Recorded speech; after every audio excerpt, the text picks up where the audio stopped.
Price Lord brothers and sisters, கர்த்தராகிய இயேசு கிறிஸ்துவின் நாமத்தினாலே ஒவ்வொருவரையும் வாழ்த்தி வரவேற்கிறேன். இந்த நாள்ல கூட தேவ ஆவியானவர் நம்ம ஒவ்வொருவரும் கூட இடைபடுவாராக. இருக்கிறவரும் இருந்தவரும் வருகிறவருமாகிய சர்வ வல்லமையுள்ள தேவனாகிய கர்த்தர் பரிசுத்தர் பரிசுத்தர் பரிசுத்தர். ஏக சக்கராதிபதியாகிய நம் தேவனுக்கு மாத்திரமே கனமும் துதியும் எப்பொழுதும் உண்டாவதாக. இந்த நாள்ல கூட நாம் எந்த காரியத்தை குறித்து இந்த நாள தியானிக்க போறோம் அப்படின்னு பாத்தீங்க அப்படின்னா, கடந்த வாரத்தோட தொடர்ச்சி தான். கடந்த வாரத்துல கடந்த நாள்ல கூட நம்ம செய்தியில என்ன பார்த்தோம் அப்படின்னா, உள்ளான மனுஷனுக்கு வல்லமையை பலப்படுறத குறித்து நாம் தேவ ஆவியா நம்மளோட கூட பேசியிருந்தாரு. இந்த நாள்ல கூட அதோட தொடர்ச்சியை தான் நம்ம இன்னைக்கு நாள்ல பார்க்க போறோம். ஒரு சின்ன ரிமைண்ட் மட்டும் பண்ணிட்டு அப்படியே நம்ம இந்த நாள் கூட கர்த்தருடைய வார்த்தை நேரம் நம்ம போவோம். கடந்த தியான பகுதியில் நம்ம என்ன பார்த்தோம் அப்படின்னு பாத்தீங்க அப்படின்னா, 2 கொரிந்தியர் புத்தகம் 4ஆம் அதிகாரம் 16வது வசனத்துல நம்ம வாசிக்கிறபடி, உள்ளான மனுஷனானது நாளுக்கு நாள் புதிதாக்கப்பட வேண்டும் அப்படின்னு தேவ ஆவியா நம்மளுக்கு கற்றுக் கொடுத்தாரு. இங்கிலீஷ் பைபிளை படிக்கும்போது ரினியூடு டே பை டே, புதுப்பிக்கப்பட்ட மனுஷர்களாய் நம்ம ஒவ்வொரு நாளும் மாறணும் அப்படின்னு ஆண்டவர் எதிர்பார்க்கிறாரு. எபேசியர் 3:16 கூட வாசிச்சோம், நீங்கள் அவருடைய ஆவியினாலே உள்ளான மனுஷர்கள் வல்லமையாய் பலப்படணும் அப்படின்னு பவுல் சொல்றாரு.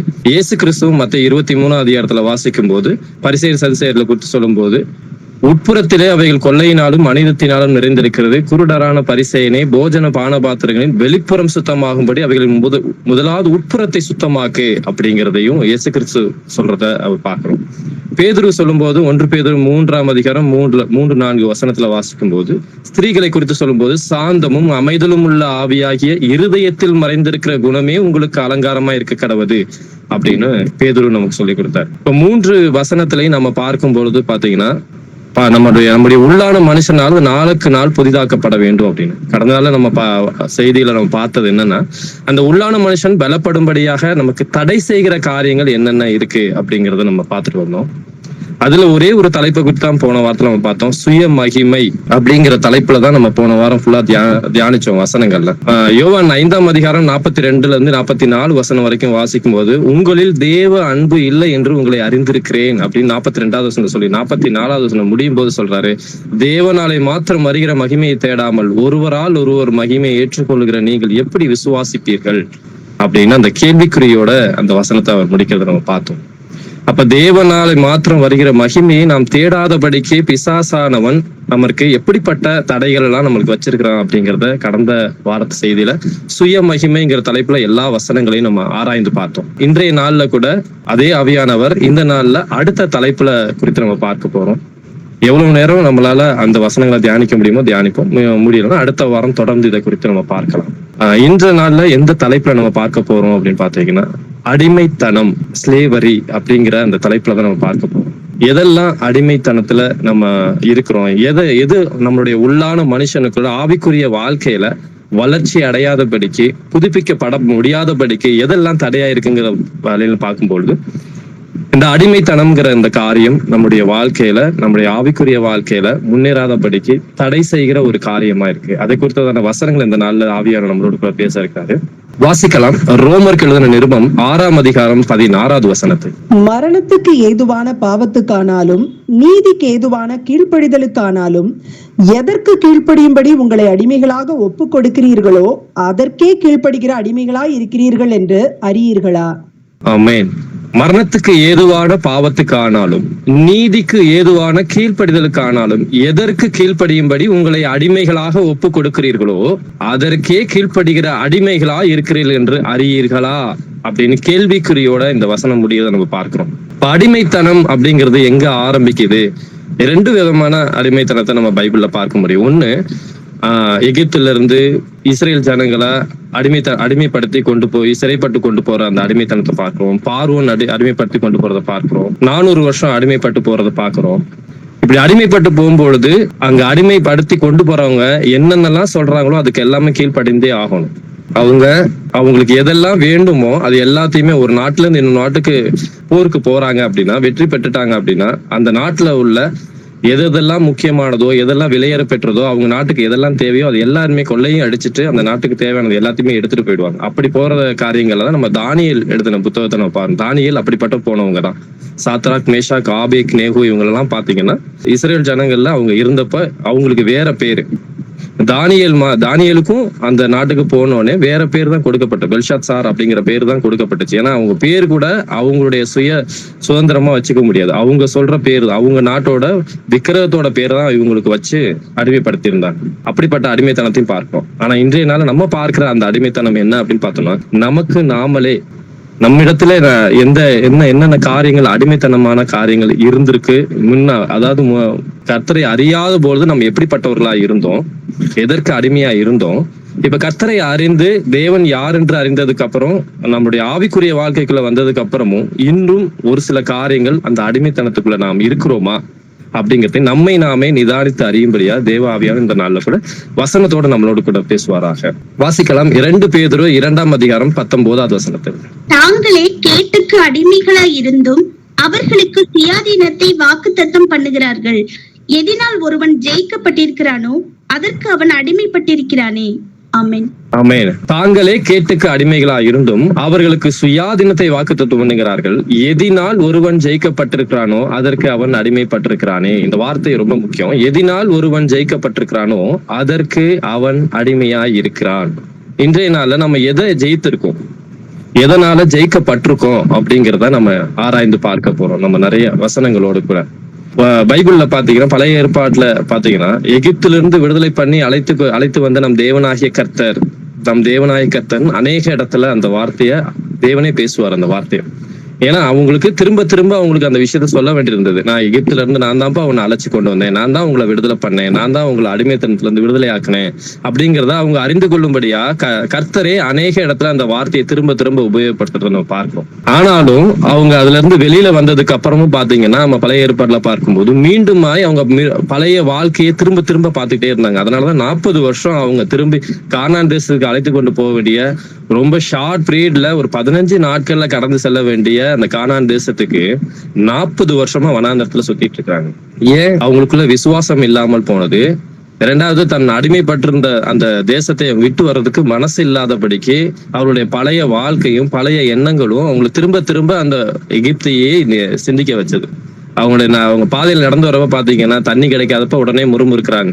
நாங்க அங்க இருந்திருந்தா உடனே எங்களுக்கு தண்ணி கிடைச்சிருக்கும், ஆகாரம் கிடைச்சிருக்கும். கறி, அதாவது ஆகாரம், மாம்சம் கிடைக்கல அப்படின்னு சொன்ன உடனே முறுமுறுக்கிறாங்க. நாங்க அங்க இருந்தப்ப நாங்களுக்கு எல்லாமே இலவசமா கிடைச்சிச்சு, நிறைய சாப்பாடு கிடைச்சிச்சு, ஆனா இங்க அப்படி கிடைக்கல, எங்களை கொண்டு வந்து அழிக்கிறதுக்காகவே மோசை கொண்டு வந்தியா அப்படின்னு அவங்க எல்லாம் கேட்கறத நம்ம பாக்குறோம். அப்ப எல்லா சிந்தனைகளும் அவங்களுடைய எண்ணங்களும் பழைய அடிமைத்தனத்துல இருந்த அந்த எகிப்தை பத்திய அவங்களுடைய எண்ணங்கள், இருதயத்துல அவங்களுடைய எண்ணங்கள்லாம் இருந்தபடினால அவங்களால விசுவாசம் முழுமையான விசுவாசத்துக்குள்ள போக முடியாம போனது. 15 நாள்ல கடந்து செல்ல வேண்டிய அந்த கானான் தேசத்துக்கு அவங்க 40 வருஷம் கடந்து போய் கடைசியா அவங்க கானான் தேசத்துக்குள்ள உள்ள நுழையும் போது 2 பேர் தான், காலேபும் யோசுவா, இவங்க 2 பேர் மட்டும்தான் கால் வைக்கிறாங்களுடைய. மோசை முதற்கொண்டு அவங்க அங்க போய் சேர முடியாத நம்ம பார்க்கிறோம் பைபிள்ல. இன்னும் ஒரு சில வசனங்கள் புதிய ஏற்பாட்டிலையும் நம்ம பார்க்கலாம். லூக்கா எழுதின சுவிசேஷ புத்தகம் 1 அதிகாரம் 38வது வசனத்தை வாசிப்போம். அதற்கு மரியாள், இதோ நான் ஆண்டவருக்கு அடிமை, உம்முடைய வார்த்தையின்படி எனக்கு ஆக கடவது என்றாள். அப்பொழுது தேவதூதன் அவளிடத்தில் இருந்து போய்விட்டான். ஆமென். அப்படியே அடுத்த வசனமா லூக்கா 1:48 வாசி. அவர் தம்முடைய அடிமையின் தாழ்மையை நோக்கி பார்த்தார். இதோ இது முதல் எல்லா சந்ததிகளும் என்னை பாக்கியவதி என்பார்கள். ஆமென். இந்த இடத்துல நம்ம மரியாதை குறித்து பார்க்கணும். இயேசு கிறிஸ்துவின் தாயாகிய மரியாதை குறித்து நம்ம பார்க்கிறோம். மற்ற எந்த சுவிசேஷ புத்தகத்திலையும் இவ்வளவு காரியங்கள் சொல்லப்படலாம். ஆனா லூக்கா சுவிசேஷ புத்தகத்துல தெளிவா நிறைய காரியங்களை சொல்லியிருப்பாங்க. அதுல மரியாள் அவர் யோசேப்பை அறிவதற்கு முன்பாகவே பரிசுத்த ஆவியானவர் நிரப்பப்படுறாங்க, கருவாக உருவாகுறாங்க. இந்த விஷயம் வெளியில தெரிஞ்சா கண்டிப்பா எல்லாரும் சேர்ந்து கல்லெறிந்து கொள்ளணுங்கிறது மோசே சட்டம். இது எல்லாரையும் அறிந்த அவங்க என்ன செய்யறாங்க, தன்னையே முழுமையா ஒப்பு கொடுக்குறாங்க ஆண்டவர்கிட்ட. இதுதான் ஆண்டவர் எதிர்பார்க்கிறாரு. தேவன் நம்ம குறித்து என்ன திட்டம் வைத்திருக்கிறாரோ அந்த திட்டத்தை நான் முழுமையா ஆண்டவருக்கு அர்ப்பணிச்சு, ஆண்டவரே நான் உமது அடிமை, நான் முழுமையா நான் ஒப்பு கொடுக்கிறேன், நீங்க என்ன சொல்றீங்க அதை நான் கீழ்ப்படுகிறேன் அப்படிங்கிறது தான் இந்த இடத்துல அவர் சொல்றாரு. முதல் வசனம் 38வது வசனத்துல வாசிக்கும் போது, இதோ நான் ஆண்டவருக்கு அடிமை, உம்முடைய வார்த்தையின்படியே எனக்கு ஆக கடவுது என்றார் அப்படின்னு சொல்றாங்க தேவதூதன் முன்னாடி. அடுத்து 48வது வசனத்துல வரும்போது, அவர் தம்முடைய அடிமையின் தாழ்மையை நோக்கி பார்த்தார். இதோ இது முதல் எல்லா சந்ததிகளும் என்னை பாக்கியவதி என்பார்கள்.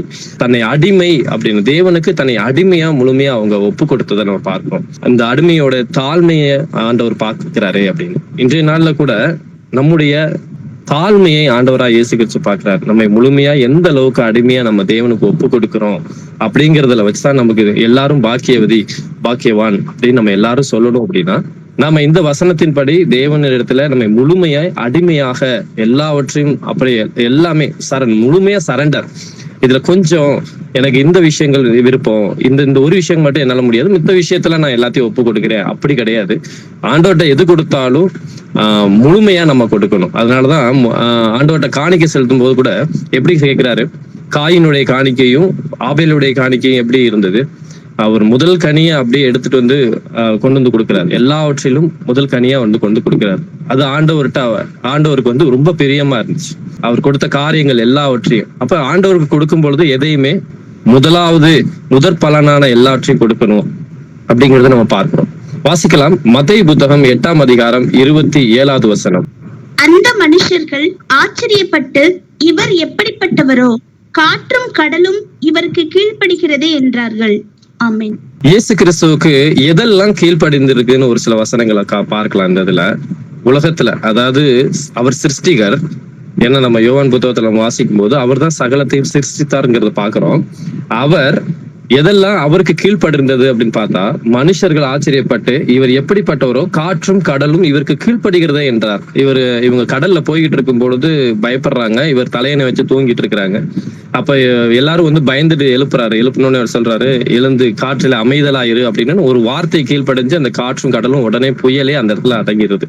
இதை பார்த்தோன்னே அவங்க ஆச்சரியப்படுறாங்க, அப்பாவோ எல்லாமே இந்த காற்று கடல் கூட இது வரைக்கும் இப்படி ஒரு சம்பவங்கள் நடந்தது இல்லை அப்படின்னு பாக்குறாங்க. இப்போ ஆண்டவரால் உண்டாக்கப்பட்ட எல்லாமே தேவனுக்கு கீழ்ப்படுகிறது. அடுத்து இன்னொரு வசனத்தை கூட வாசிக்கலாம். யோவான் புத்தகம் 1ஆம் அதிகாரம் 3வது வசனம்.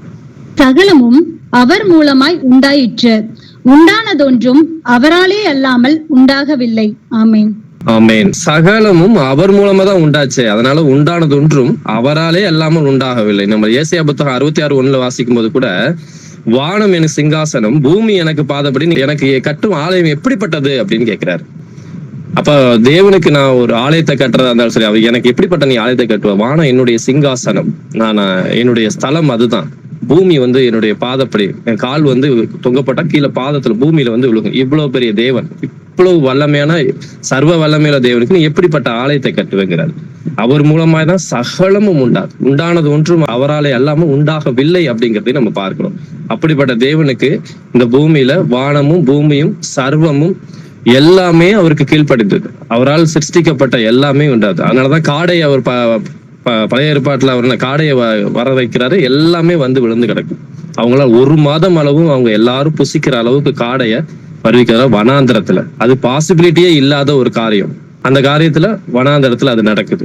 அப்புறம் கண்மலையின் மேல தண்ணீர் வர வைக்கிறது, மாறாவி நீரை மதுரமாக்குறது, எவ்வளையோ அற்புதங்கள், எவ்வளையோ காரியங்கள்.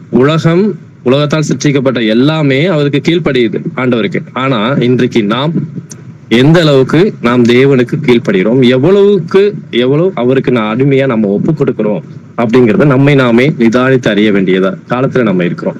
ஏன்னா நம்ம இருக்கிறது கடைசி காலத்துல நிற்கிறோம்.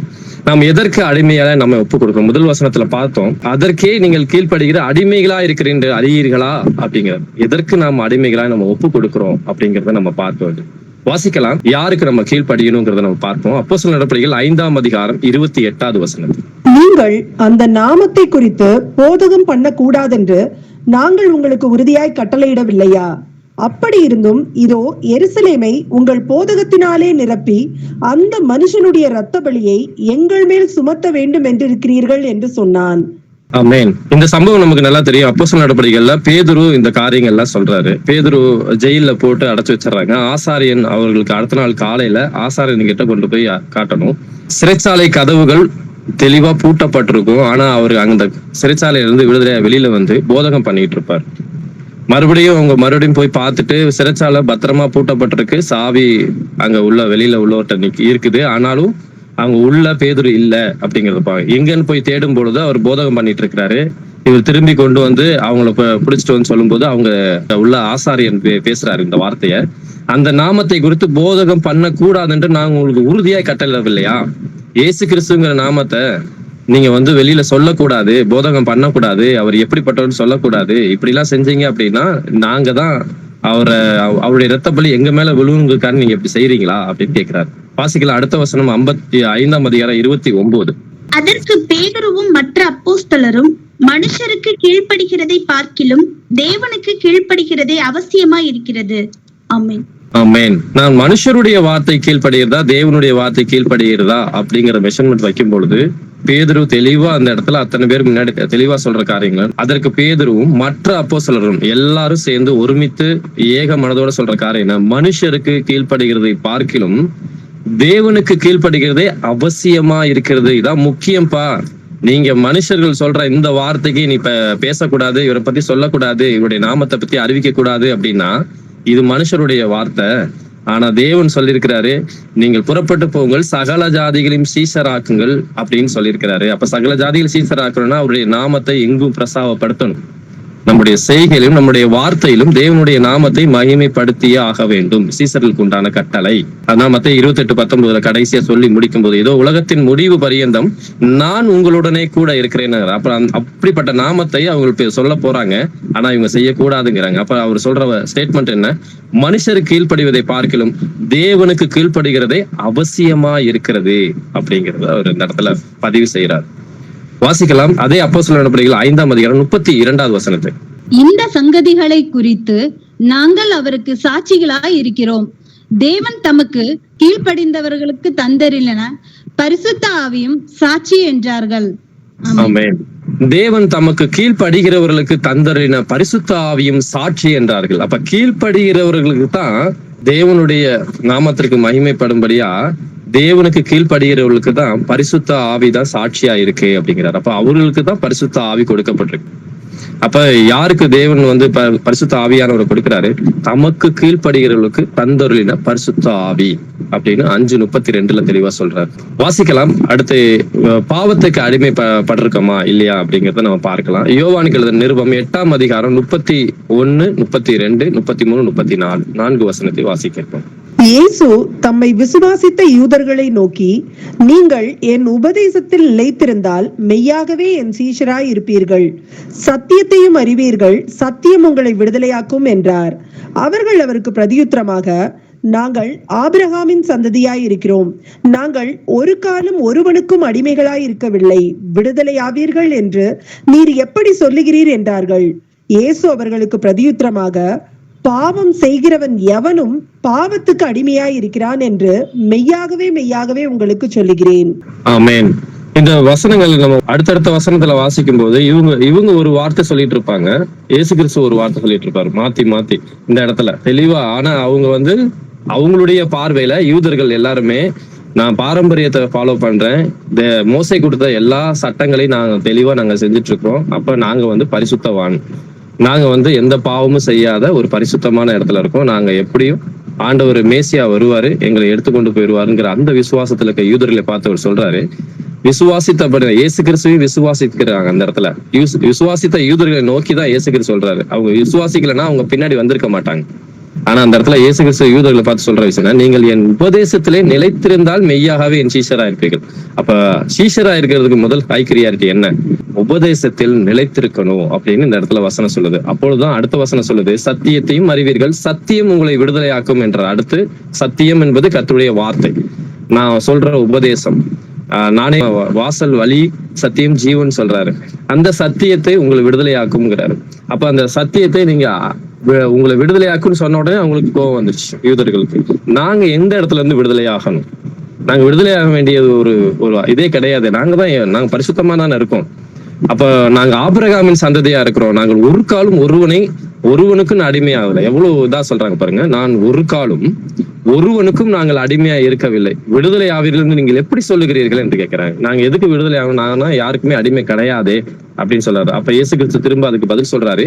இயேசு அவர்களுக்கு பிரதியுத்தரமாக, எப்பொழுதும் இந்த மாதிரி வார்த்தைகள் வரும் பொழுது நம்ம நிறுத்தி அந்த வார்த்தையை நம்ம தியானிக்கும் பொழுது, ஏன்னா இயேசு கிறிஸ்து பிரதியுத்தரமாக ஒரு விஷயம் சொல்ல வர்றாரு அப்படின்னா நம்ம அதை இன்னும் நல்லா டெப்தா ஆராய்ந்து பார்க்கும்போது தேவ ஆவியானவர் நம்ம ஒவ்வொருவரோடு கூட பேசுவாரு.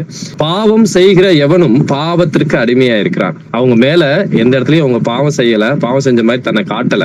ஆனா அவங்க ஏதோ பாவம்னு இயேசு கிறிஸ்து அந்த இடத்துல சொல்றாரு, உபதேசத்தில் நீங்க நிலைத்திருக்கல, அததான் அவர் அந்த இடத்துல பாவம்னு சொல்றாரு. இன்னைக்கு கர்த்தருடைய வார்த்தைக்கும் ஏசப்பா நம்ம சொல்லி கொடுக்கிற சத்திய வசனங்களுக்கும் நாம் கீழ்ப்படியாமல் உபதேசத்துல அவர் சொன்ன காரியத்தில் நாம் நிலைத்திருக்கிறது, அந்த நிலைத்திராமல் இருந்தாலும் அது பாவம் தான். அதான் இந்த இடத்துல அவர் சொல்றாரு, நாங்கள் ஒரு காலம் நாங்கள் இப்ப ஒருவருக்கு அடிமையா இல்ல, நான் எதுக்கு விடுதலை ஆகும்னு கேட்கும் பொழுது இயேசு கிறிஸ்து சொல்ற ஒரு விஷயம், பாவம் செய்கிற எவனும் பாவத்திற்கு அடிமையா இருக்கிறான். நேரடியா அவங்க சொல்றாங்க, நீ பாவத்துலதான் இருக்கிற, நீ அடிமையா இருக்கிற என்று மெய்யாகவே உனக்கு சொல்றேன் அப்படிங்கிற.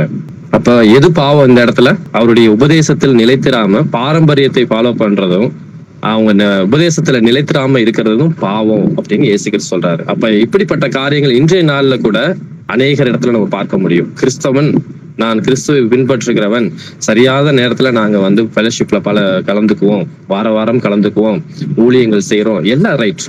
ஆனா உபதேசம், கர்த்தர் நம்மளுக்கு கொடுத்திருக்கிற உபதேச சட்டத்திற்கு நாம் மனப்பூர்வமாய் கீழ்ப்படிந்தவர்களாய் இருக்கிறோமா? அந்த கீழ்ப்படிந்த வசனத்திற்கு நாம் நிலைத்திருக்கிறோமா? அப்படி நிலைத்திராதிருந்தால் இன்றைய நாள்ல சொல்ற இயேசு கிறிஸ்து நம்ம இடத்துல சொல்லுகிற காரியம் என்ன? பாவம் செய்கிற எவனும் பாவத்திற்கு நாம் அடிமையா இருக்கிறோம் அப்படிங்கிறத பார்க்கிறோம்.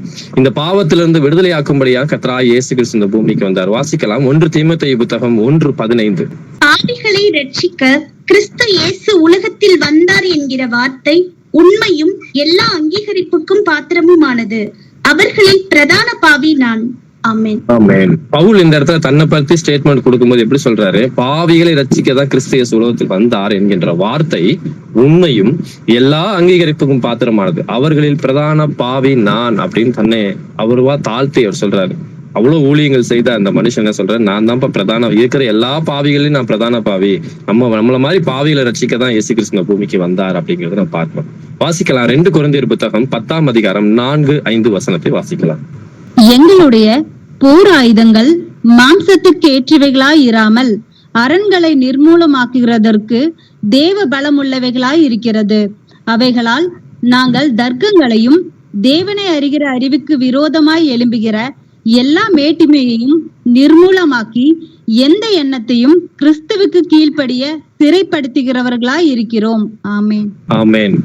இந்த 2 கொரிந்தியர் புத்தகம் 10:4 வசனமும் 5 வசனமும் 5 வசனத்துல வரும் பொழுது எல்லா மேட்டிமையும் நிர்மூலமாக்கி எந்த எண்ணத்தையும் கிறிஸ்துவுக்கு கீழ்ப்படிய சிறைப்படுத்துகிறவர்களா இருக்கிறோம் அப்படின்னு. ஆனா 4வது வசனம் சொல்லும்போது எங்களுடைய போராயுதங்கள் மாம்சத்துக்கு ஏற்றவைகளாய் இராமல் அப்படின்னா எதற்கு ஏற்றவைகளாய் இருக்கிறது? நாம் சர்வாயுத வர்க்கத்தை குறித்து ஆர்ம் ஆஃப் காட், எபேசியர் புத்தகம் 6ஆம் அதிகாரம் 13-18 வாசிச்சீங்க அப்படின்னா ஆர்ம் ஆஃப் காட், சர்வாயுத வர்க்கம், சத்தியம் என்னும் கட்சியை கட்டினவர்களாயும் ஒவ்வொரு லிஸ்ட் கொடுத்து 6 விதமான அந்த காரியங்கள் நம்ம பார்த்தோம். அதை குறித்து விளக்கமான செய்திகளும் நம்ம கேட்டிருக்கோம். அப்போ நம்முடைய போராயுதம் மாம்சத்துக்கு ஏற்றபடி இருக்குதா, இந்த அரண்களை நிர்மூலமாக தேவ பலம் உள்ளவைகளா இருக்கிறதா அப்படிங்கிறத நம்ம ஆராய்ந்து பார்க்க வேண்டிய காலத்துல. அவைகளால் நாங்கள் தர்க்கங்களையும் தேவனை அறிகிற அறிவுக்கு விரோதமா எழும்புகிற எல்லா மேட்டுமையும், தேவனை அறிகிற அறிவுக்கு விரோதமா எந்தெந்த காரியங்கள்லாம் நமக்கு எழும்புதோ, நம்முடைய எண்ணங்கள்ல மேட்டுமையான சிந்தனைகள்ல ஏற்பட்டதுன்னா அந்த காரியங்கள் எல்லாவற்றையும் கிறிஸ்துவுக்கு கீழ்ப்படுத்தி சிறைப்படுத்தவர்களா இருக்கணும். கிறிஸ்துவுக்கு நேராய் நாம அதை எல்லாவற்றையும் கீழ்ப்படுத்தி சிறைப்படுத்தவர்களாய் நாம இருக்கணும். அப்படிப்பட்ட எண்ணங்கள்ல கூட நம்ம சிந்தனையில கூட நம்ம எந்த ஒரு இடத்துலயுமே நம்முடைய பாவங்கள் மேற்கொள்ளக்கூடாது, பாவ எண்ணங்கள் வரக்கூடாது, மேட்டுமையான சிந்தனை வரக்கூடாது. அப்படிப்பட்ட எண்ணங்கள் நம்முடைய வாழ்க்கையில வந்தது அப்படின்னா நம்முடைய சிந்தனைகள்ல பல உலகத்துல நாம இருந்து வந்தபடினால உலக காரியத்தை நம்ம உலகத்துலதான் நம்மளுடைய செயல்பாடுகள், வேலைகள், படிப்பு, எல்லா காரியங்கள் இருக்கு. அப்படி போகும்பொழுது உலகத்துல நம்ம பார்க்கும்பொழுது நம்ம காதுகள்ல கேட்கிற சத்தங்கள் போல நம்முடைய எண்ணங்கள், சிந்தனைகள் எல்லாவற்றையும் பிசாசானவன் திசை திருப்பவும் பார்ப்பான். ஏன்னா அவனுடைய எவனை விழுங்கலாமோ என்று வகை தேடிதான் சுற்றி தெரியும் கடைசி நாட்கள்ல. அப்படிப்பட்ட காரியங்களை எல்லாவற்றையும் எந்த எண்ணங்கள் வந்தாலும் அந்த எண்ணங்களை கிறிஸ்துவுக்கு நேராய் நாம் சிறைப்படுத்துகிற பிள்ளைகளாய் நாம் இருக்கணும் அப்படிங்கறத நம்ம ஆண்டவர் சொல்லிக் கொடுக்கிறாரு. எபேசியர் புத்தகம் 2ஆம் அதிகாரம் 1-2 வசனங்களை வாசிக்கலாம். அக்கிரமங்களினாலும் பாவங்களினாலும் மரித்தவர்களாய் இருந்த உங்களை உயிர்ப்பித்தார். அவைகளில் நீங்கள் முற்காலத்திலே இவ்வுலக வழக்கத்திற்கேற்றபடியாகவும் கீழ்ப்படியாமையின் பிள்ளைகளிடத்தில் இப்பொழுது கிரியை செய்கிற ஆகாயத்து அதிகார பிரபுவாகிய ஆவிக்கேற்றபடியாகவும் நடந்து கொண்டீர்கள். ஆமென். இதுல ஆகாயத்து அதிகார பிரபுன்னா இவ்வளவு விளக்கமான காரியம் கொடுத்தது யாருன்னா பிசாசு தான் சொல்லுது. ஏன்னா இந்த உலகத்தின் அதிபதி வருகிறான், என்னிடத்துல ஒன்றுமே இல்லைன்னு கர்த்தராகிய இயேசு கிறிஸ்து சொல்றாரு. ஏன்னா இது உலகம் முழுவதும் அவனுக்காக கொடுக்கப்பட்டது. அந்த இடத்துல பிசாசானவனை சொல்ற போது எப்படி சொல்றாரு? ஆகாயத்து அதிகார பிரபு அப்படிங்கிறாங்க. அக்கிரமங்களினாலும் பாவங்களினாலும் மரித்தவர்களாய் இருந்த உங்களை உயிர்ப்பித்தார். எவைகளில் நம்முடைய உயிர்ப்பித்த இந்த சரீரத்துல அவைகளில் நீங்கள் முற்காலத்துல இவ்வுலக வழக்கத்துக்கு ஏற்றபடியாகும் கீழ்ப்படியாமின் பிள்ளைகளிடத்தில் இப்பொழுது கிரியை செய்கிறார். இப்பொழுது கிரியை செய்கிறது யாரு? உலகத்துல பிசாசானவன் இந்த உலகத்துல கிரியை செய்யறான். முற்காலத்துல நம்ம எப்படி இருந்தோம்? பாவத்துக்கு மரித்தவர்களா இருந்தோம், பாவத்துல இருந்தோம், அக்கிரமம் செஞ்சுக்கிட்டு இருந்தோம், தேவனை அறியாது இருக்கிறது, அவர் யார் என்று தெரியாமல் நம்ம வாழ்ந்ததே பாவம் தான். நம்ம அக்கிரமத்துல அதை அறியாதபடிக்கு கல்லையோ மண்ணையோ இல்ல மனுஷர்களையோ இல்லைய தன்னையோ நாமே நம்ம பெருமையாகவோ புகழ்படுத்தியோ இப்படி எத்தனையோ காரியங்கள்ல நம்ம பாவத்துல இருந்திருப்போம், அக்கிரமம் செஞ்சிருப்போம். அதுக்கு எல்லாத்துக்கும் மரித்தவர்களாய் நாம இருக்கணும். அப்படி மரித்தவர்களா இருந்தா மட்டும் கிறிஸ்துவுக்குள்ள நாம் உயிர் தெழுந்துகிற பிள்ளையாய், உயிர்ப்பிக்கப்பட்ட பிள்ளையாய் நாம் மாற முடியும். அதுதான் ஞானஸ்தானத்திற்கு அடையாளம். பழைய மனுஷன் தண்ணீரின் மூழ்கும் பொழுது பழைய மனுஷன் அதோடு கூட மரித்து புதிய மனுஷனாய் கிறிஸ்துவின் ஆவியில நாம் உயிர் தெழுகிற பிள்ளைகளா நாம் இருக்க வேணும் அப்படிங்கிறத நாம் பார்க்கிறோம். அப்ப இவ்வுலக வழக்கத்துக்கு கீழ்ப்படியாம பிள்ளை இப்பொழுது கிரியை செய்கிற ஆகாயத்து ஆவிக்கேற்றபடியாகவும் நடந்து கொண்டீர்கள். அப்ப ஆவிக்கேற்றபடியான எந்த ஆவிக்கேற்றபடியாய்? பிசாசின் ஆவிக்கு ஏற்றபடியாய் நாங்க நடந்து கொண்டீங்க அப்படிங்கிறத நம்ம பார்க்கிறோம். இந்த வசனத்துல வாசிக்கலாம். ரோமர் எழுதின நிருபம் 6ஆம் அதிகாரம் 17, 18 அப்புறம் 22 3 வசனத்தை வாசிக்கலாம். முன்னே நீங்கள் பாவத்திற்கு அடிமைகளாய் இருந்தும் இப்பொழுது உங்களுக்கு ஒப்புவிக்கப்பட்ட உபதேச சட்டத்திற்கு நீங்கள் மனப்பூர்வமாய் கீழ்ப்படிந்ததினாலே தேவனுக்கு ஸ்தோத்திரம். பாவத்தினின்று நீங்கள் விடுதலையாக்கப்பட்டு நீதிக்கு அடிமைகள் ஆனீர்கள். இப்பொழுது நீங்கள் பாவத்தினின்று விடுதலையாக்கப்பட்டு தேவனுக்கு அடிமைகள் ஆனதினால் பரிசுத்தமாகுதல் உங்களுக்கு கிடைக்கும் பலன், முடிவு நித்திய ஜீவன். ஆமென். ஆமென். ஆமென்.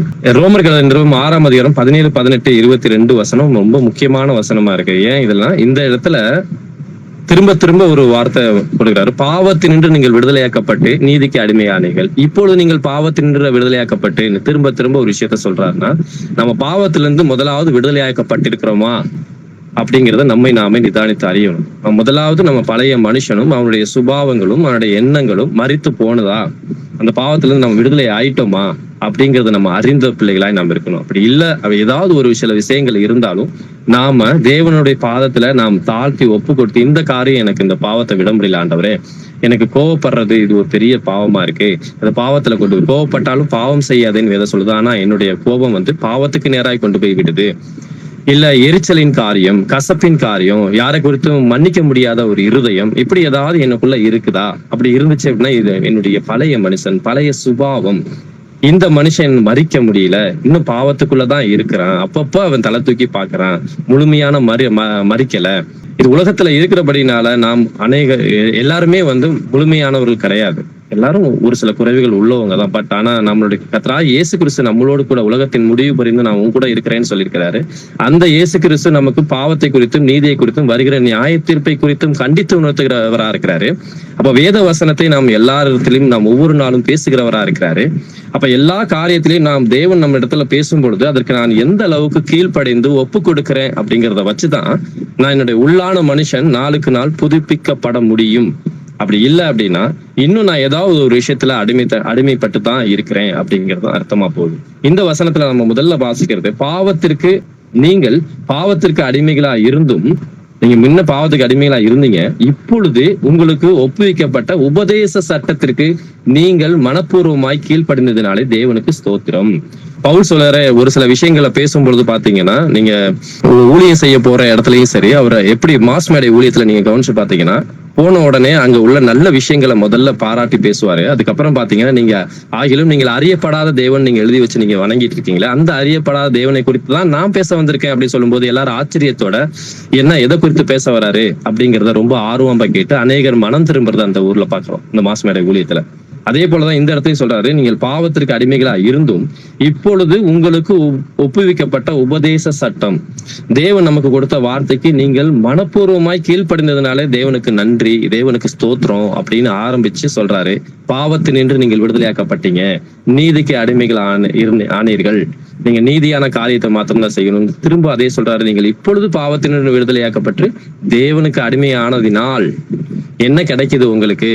பரிசுத்தமாகுதல் உங்களுக்கு கிடைக்கும் பலன். நீங்க பரிசுத்தமாகுறீங்க, ஒவ்வொரு நாளும் புதுப்பிக்கப்படுறீங்க. பரிசுத்தமாகறீங்க, அதோட முடிவு என்ன? நித்திய ஜீவன். அப்ப நம்ம ஒவ்வொரு கிறிஸ்தவருடைய வாழ்க்கையும் எதை நோக்கி நம்மளுடைய பயணம் இருக்கணும்? நித்திய ஜீவனை நோக்கி தான் நம்மளுடைய பயணம் இருக்கணும். அப்ப எனக்கு நித்திய ஜீவன் வேணும்னா எனக்கு முதல் என்னன்னா, என்னோட பாவத்திலிருந்து விடுதலையாக்கப்பட்டிருக்கிறாங்கிறது நமக்கு முதல்ல தெரியணும். நீதிக்கு அடிமையா இருக்கிறாங்கிறது ரெண்டாவது பார்க்கணும். மூணாவது இது ரெண்டையும் பார்க்கும்பொழுது பரிசுத்தமாகுதல் நமக்கு கிடைக்கும் பலனா இருக்கு. இதுதான் முடிவு. நித்திய ஜீவனுக்கு நிறைய நம்மை அழைத்து செல்கிற ஒரு காரியமா இருக்கிறது அப்படிங்கிறது இந்த வேத வசனத்தின் மூலமா ஆவியான நம்மளோட கூட பேசுறாரு. வாசிக்கலாம். அடுத்து பயத்தின் அந்த அடிமைத்தனத்துல இருந்து நிறைய என்ன சொல்வதுன்னா, பயம். எந்த காரியத்தை எடுத்தாலும் ஒரு சின்ன பயம் இருக்கு. இந்த விஷயத்துல வந்து சரியா வருமா வராதா, நான் எடுக்கிற முடிவு சரியா, இது தேவனுக்கு பிரியமா, அதுல கூட நிறைய பேருக்கு பயம் இருக்கு. பயத்தை குறித்து ஆண்டவர் அதுவும் ஒரு அடிமைத்தனம் அப்படிங்கறத நமக்கு நிறைய வசனங்கள் குறித்து சொல்லியிருக்கிறாரு. ரோமர் எழுதின நிருபம் 8ஆம் அதிகாரம் 14-15 வசனத்தை வாசி கேட்போம். மேலும் எவர்கள் தேவனுடைய ஆவியினாலே நடத்தப்படுகிறார்களோ அவர்கள் தேவனுடைய புத்திரராய் இருக்கிறார்கள். அந்தபடி திரும்பவும் பயப்படுகிறதற்கு நீங்கள் அடிமைத்தனத்தின் ஆவியை பெறாமல் அப்பா பிதாவே என்று கூப்பிட பண்ணுகிற புத்திர சுவிகாரத்தின் ஆவியை பெற்றீர்கள்.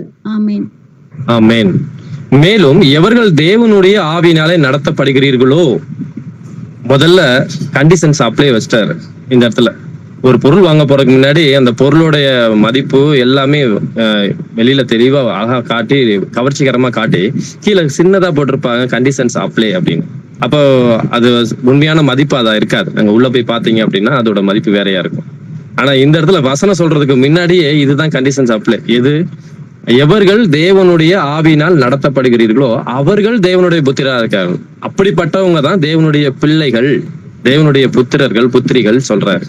அந்தபடி அப்படிப்பட்டவர்கள் திரும்பவும், இப்ப தேவனுடைய பிள்ளைகளா இருந்தால் திரும்பவும் பயப்படுகிறதற்கு நீங்கள் அடிமைத்தனத்தின் ஆவியை பெறாமல். அப்ப தேவனுடைய பிள்ளைகள் கர்த்தராகிய இயேசு கிறிஸ்து நாமத்துல ஞானஸ்நானம் பெற்றுக்கொண்டேன், தேவனுடைய பிள்ளையா மாறுறேன், அவருடைய கற்பனைகள் கட்டளை கீழ்ப்படுகிறேன். அப்படிப்பட்ட நான் எப்படிப்பட்டவனா இருக்கணும்? பயப்படுற பிள்ளையா இருக்கக்கூடாது.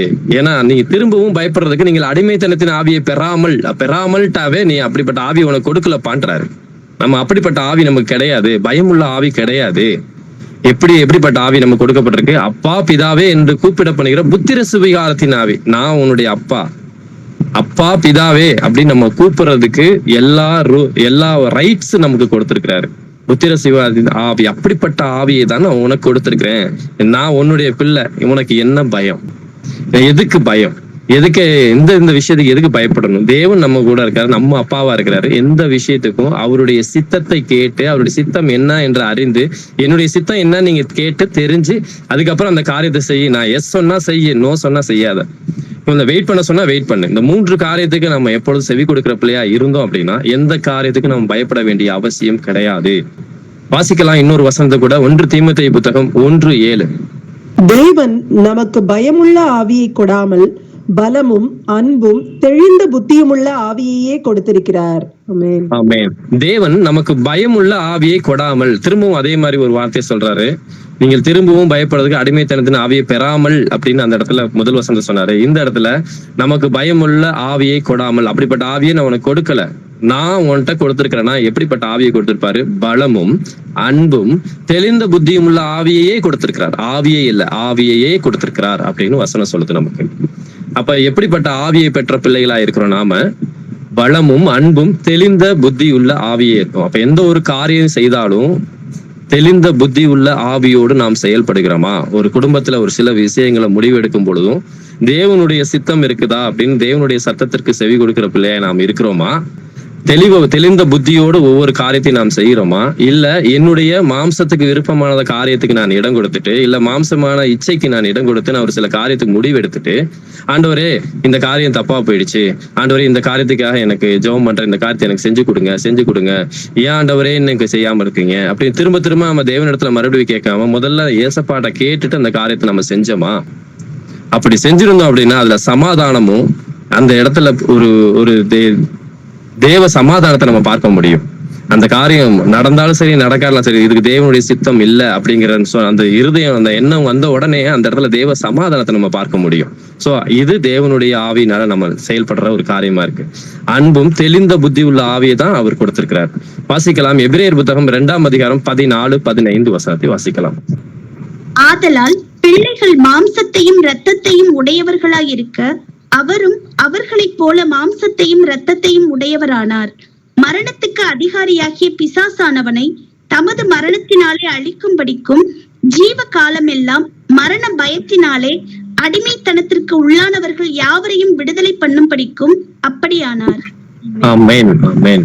பிள்ளைகள் மாம்சத்தையும் இரத்தத்தையும் உடையவர்களா இருக்க அவரும், அந்த அவர் யாரு? பிதாவாகிய ஒரே தேவன் அவர்களைப் போல மாம்சத்தையும் இரத்தத்தையும் உடையவரானார். எப்படி? இயேசு கிறிஸ்துங்கிற சரீரத்தை எடுத்துக்கொண்டு இந்த பூமிக்கு வரார். ஒரே தேவன். அந்த ஒரே தேவன் மரணத்துக்கு அதிகாரி ஆகிய பிசாசானவனை தமது மரணத்தினாலே அழிக்கும்படிக்கு, தம்முடைய மரணத்தினாலே அந்த பிசாசானவனை அழிக்கும்படிக்கும் என்ன இன்னொரு முக்கியமான காரியத்துக்காக வந்தாராம். ஜீவ காலம் எல்லாம் மரண பயத்தினாலே அடிமைத்தனத்திற்கு உள்ளானவர்கள் யாவரையும், இந்த அடிமைத்தனத்துக்கு உள்ளான யாவரையும்ங்கிற இடத்துல நம்ம பேர் போட்டுக்கணும். ஏன்னா நாமெல்லாம் அதுலதான் இருந்தோம். நம்ம மரித்த நம்மளுடைய தேவனை அறியாத பொழுது, அறியாமல் நாம மரித்திருந்தோம் அப்படின்னா நாமளும் அடிமைத்தனத்துக்குள்ள மரண பயத்தினால, ஏன்னா மரணம் வந்து தேவனுக்கு பிரியம் இல்ல, பிசாசான இடத்துல தான் போய் சேர்ந்திருப்போம். இப்படிப்பட்ட நம்ம எல்லாரையும் மீட்கும்படியாக, விடுதலை பண்ணும்படியாக தன்னையே ஜீவ பலியா ஒப்பு கொடுத்தாரு. அதெல்லாம் விடுதலை பண்ணும்படிக்கு அப்படி ஆனார். எப்படி ஆனார்? தன்னையே ஜீவ பலியாய் ஒப்பு கொடுத்து இவ்வளவாய் உலகத்திலே அன்பு கூர்ந்தார் அப்படிங்கிறத நம்ம பார்க்கிறோம். அப்ப தேவன் நம்ம இடத்துல பயங்கிற அந்த ஒரு விஷயத்த இருக்கவே இருக்காது. ஏன்னா அது என்ன இடத்துல இருந்து வர்றது கிடையாது, அது யாருகிட்ட இருந்து வரும் அப்படிங்கறது நமக்கு தெரியும். அது பயத்தை கொண்டு வந்து கொடுக்கறது பிசாசானவன் தான்.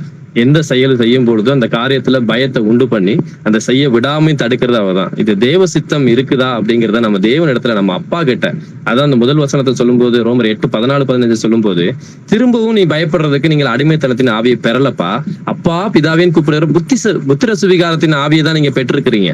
உனக்கு அப்படிப்பட்ட ஆவியை தான் நம்ம கொடுத்திருக்கிறேன். அதனாலதான் அதுக்கு முந்தின வசனத்துல நம்ம தேவன் வந்து நமக்கு கடைசி நாள்ல எப்படி இருக்கிறாரா, நீங்க புறப்பட்டு போங்கள் சகல ஜாதிகளும் சீசராக்குங்கன்னு சொல்லி, இதோ உலகத்தின் முடிவு பரியந்தம் நான் உங்களோட கூட இருக்கிறேன். அவருடைய ஆவி, தேவனுடைய ஆவி நம்மளோடத்துல இருக்கும் பொழுது நாம் பயப்பட வேண்டிய அவசியம் இல்லை. அந்த பயம்ங்கிற இது வந்து பிசாசானவன் மாத்திரம் தான் கொடுக்கறதா இருக்கு. வாசிக்கலாம் அடுத்த காரியத்தை. தேவன் கொடுத்த உபதேச சட்டத்தை நம்ம கை கொள்ளாமல் போனா என்ன நடக்கும் அப்படிங்கிறத பழைய ஏற்பாடு உதாரணத்தை வச்சு நம்ம பார்க்கலாம். உபாகம் புத்தகம் 28-47-48 வசனத்தை வாசிக்கலாம். சகலமும் பரிபூரணமாய் இருக்கையில் நீ மனமகிழ்ச்சியோடும் களிப்போடும் உன் தேவனாகிய கர்த்தரை சேவியாமல் போனதன் நிமித்தம் சகலமும் குறைப்பட்டு பட்னியோடும் தாகத்தோடும் நிர்வாணத்தோடும் கர்த்தர் உனக்கு விரோதமாய் அனுப்பும் சத்துருக்களை சேவிப்பாய். அவர்கள் உன்னை அழித்து தீரும் மட்டும் இரும்பு நுகத்தடியை உன் கழுத்தின் மேல் போடுவார்கள். ஆமென், ஆமென். இந்த உபாகம் புத்தகம் 28 முதல் வசனத்துல இருந்து 12வது வசனம் வரைக்கும் நீங்க பாத்தீங்க அப்படின்னா ஆண்டவருடைய பிளெஸிங்கை பார்க்கலாம். ஒவ்வொரு வாசம் என்னுடைய வார்த்தைக்கு நீ கீழ்ப்படிஞ்சா என்னென்ன ஆசீர்வாதங்கள்லாம் வரும் அப்படிங்கிற காரியத்தை வரிசையா நம்ம பார்க்கலாம். 13வது வசனத்துல இருந்து அந்த அதிகாரம் முடிவு 67-68 வசனங்கள் வரைக்கும் இருக்கும். அந்த அத்தனை வசனங்களும் பாத்தீங்கன்னா அவருக்கு கீழ்ப்படியாத, அவர் கொடுத்த சட்டத்தை, உபதேச சட்டத்துக்கெல்லாம் நாம் கீழ்ப்படியாத போது என்னென்னலாம் உனக்கு வர சாபங்கள் என்ன அப்படிங்கிறது குறித்து அவ்வளவு வசனங்களை குறித்து சொல்லப்பட்டிருக்கும். அதுல உள்ள 47-48 வசனம் தான் இது. சகலமும் பரிபூர்ணமா இருக்கையில், எல்லாமே எனக்கு பரிபூர்ணமா இருக்குப்பா, எனக்கு ஒரு குறைவும் இல்லை. அப்படி இருக்கும்போது கூட நீ மனமகிழ்ச்சியோடும் களிப்போடும் உன் தேவனாய கர்த்தரை சேவியாமற் போனது நிமித்தம், எல்லாமே இல்லாத போது தேவனை தேடுறது இல்ல, இருக்கும் பொழுதும் தேவனுடைய மனமகிழ்ச்சியா களிப்போடும் தேவனாய கர்த்தரை சேவியாமற் போனது நிமித்தம் நீ ஆண்டவரை தேடாம போயிட்டேன்னா என்ன ஆகும் அப்படின்னா, சகலமும் குறைவுபட்டு, இந்த இடத்துல வந்து குறைவுபடுறத குறித்து சொல்றாரு. எதெல்லாம் ஆசீர்வாத குறைவுகள் மாத்திரம் இல்ல, தேவன் நம்ம இடத்துல இல்லாத போது எல்லாமே குறைவுபட ஆரம்பிக்கும். அவர் பட்டினியோடும் தாகத்தோடும் நிர்வாணத்தோடும் அப்படின்னு பார்க்கிறோம். நிர்வாணத்தோடும்னா இந்த இடத்துல பிசிக்கலா சொல்லப்படல. நிர்வாணம்னா ஒன்றுமே இல்லாத நிலையில இருக்கிறது, எதுவுமே இல்ல, என்கிட்ட ஒண்ணுமே கிடையாது அப்படிங்கிறது தான். என்கிட்ட ஒண்ணுமே கிடையாது அப்படின்னு சொல்றதான் இந்த இடத்துல நிர்வாணத்தோடும் அப்படிங்கிற வார்த்தையை பயன்படுத்துகிறார். கர்த்தர் உனக்கு விரோதமாய் அனுப்பும் சத்துருக்களை சேவிப்பாய். விரோதமாய் நீ யார சேவிப்பையா? உன்னுடைய சத்துருக்களை நீ சேவிக்க ஆரம்பிச்சிருவ. அவர்கள் உன்னை அழித்து தீரும் மட்டும் இருப்பு நுகத்தொடியை உன் கழுத்தின் மேல் போடுவார்கள். இந்த நுகத்தடிங்கிற வார்த்தையை நீங்க எங்கெல்லாம் வாசிக்கிறீங்களா அது எல்லாமே அடிமைத்தனத்தை குறிக்கிறது.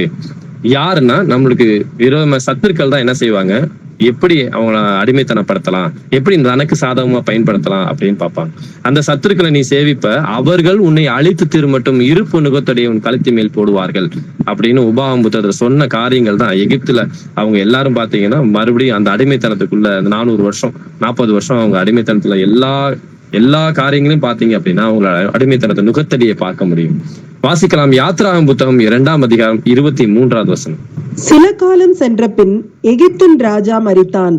இஸ்ரவேல் புத்திரர் அடிமைத்தனத்தினால் தவித்து முறையிட்டு கொண்டிருந்தார்கள். அவர்கள் அடிமைத்தனத்திலிருந்து முறையிடும் சத்தம் தேவ சந்நிதியில் எட்டினது. எகிப்துல அவங்க அடிமைத்தனத்துல இருக்கும் பொழுது அவங்க அத்தனை வருஷம் அடிமைத்தனத்துக்குள்ள இருந்தாங்க. அப்படி இருக்கும் பொழுது அந்த அடிமைத்தனத்துல இருந்து வெளியில வர முடியாம தவிச்சு எப்படா நம் தேவனாயிருக்க அர்த்தத்துல அவங்களுடைய தேவ சந்நிதியில அது எட்டுற அளவுக்கு அவங்களுடைய ஜெபங்கள் இருந்தது. இந்த அடிமைத்தனத்துல இருந்து எனக்கு விடுதலை ஆக்கி நீங்க தான் ஆண்டவரே எங்களை விடுதலை ஆக்கணும் அப்படின்னு தேவனை நோக்கி அவங்க பார்க்கும் பொழுது அந்த எகிப்தின் ராஜா மரித்தான். இஸ்ரவேல் புத்திரர் அடிமைத்தனத்தினால் தவித்து அவர்கள் வேதனைப்படுறாங்க. வேதனைப்பட்டு முறையிட்டு கொண்டிருந்தார்கள். அவர்கள் அடிமைத்தனத்திலிருந்து முறையிடும் சத்தம் எந்த இடத்துல இருந்து அவருடைய சத்தத்தை கேட்கிறாராம்? அடிமைத்தனத்துல இருந்து அவர்கள் கூப்பிட்ட சத்தம், கூக்குரல். ஆபேலின் ரத்தம் கூக்குரலிட்டதை நம்ம பாக்குறோம். நம்ம பழைய ஏற்பாட்டுல காயின் கொலை செஞ்சாரு. கொலை செஞ்சதுன்னா ஆபேல் போய் முறையிடல, அவருடைய ரத்தம் முறையிட்டுதான், பரலோகத்துக்கு எட்டினதான் அந்த சத்தம்.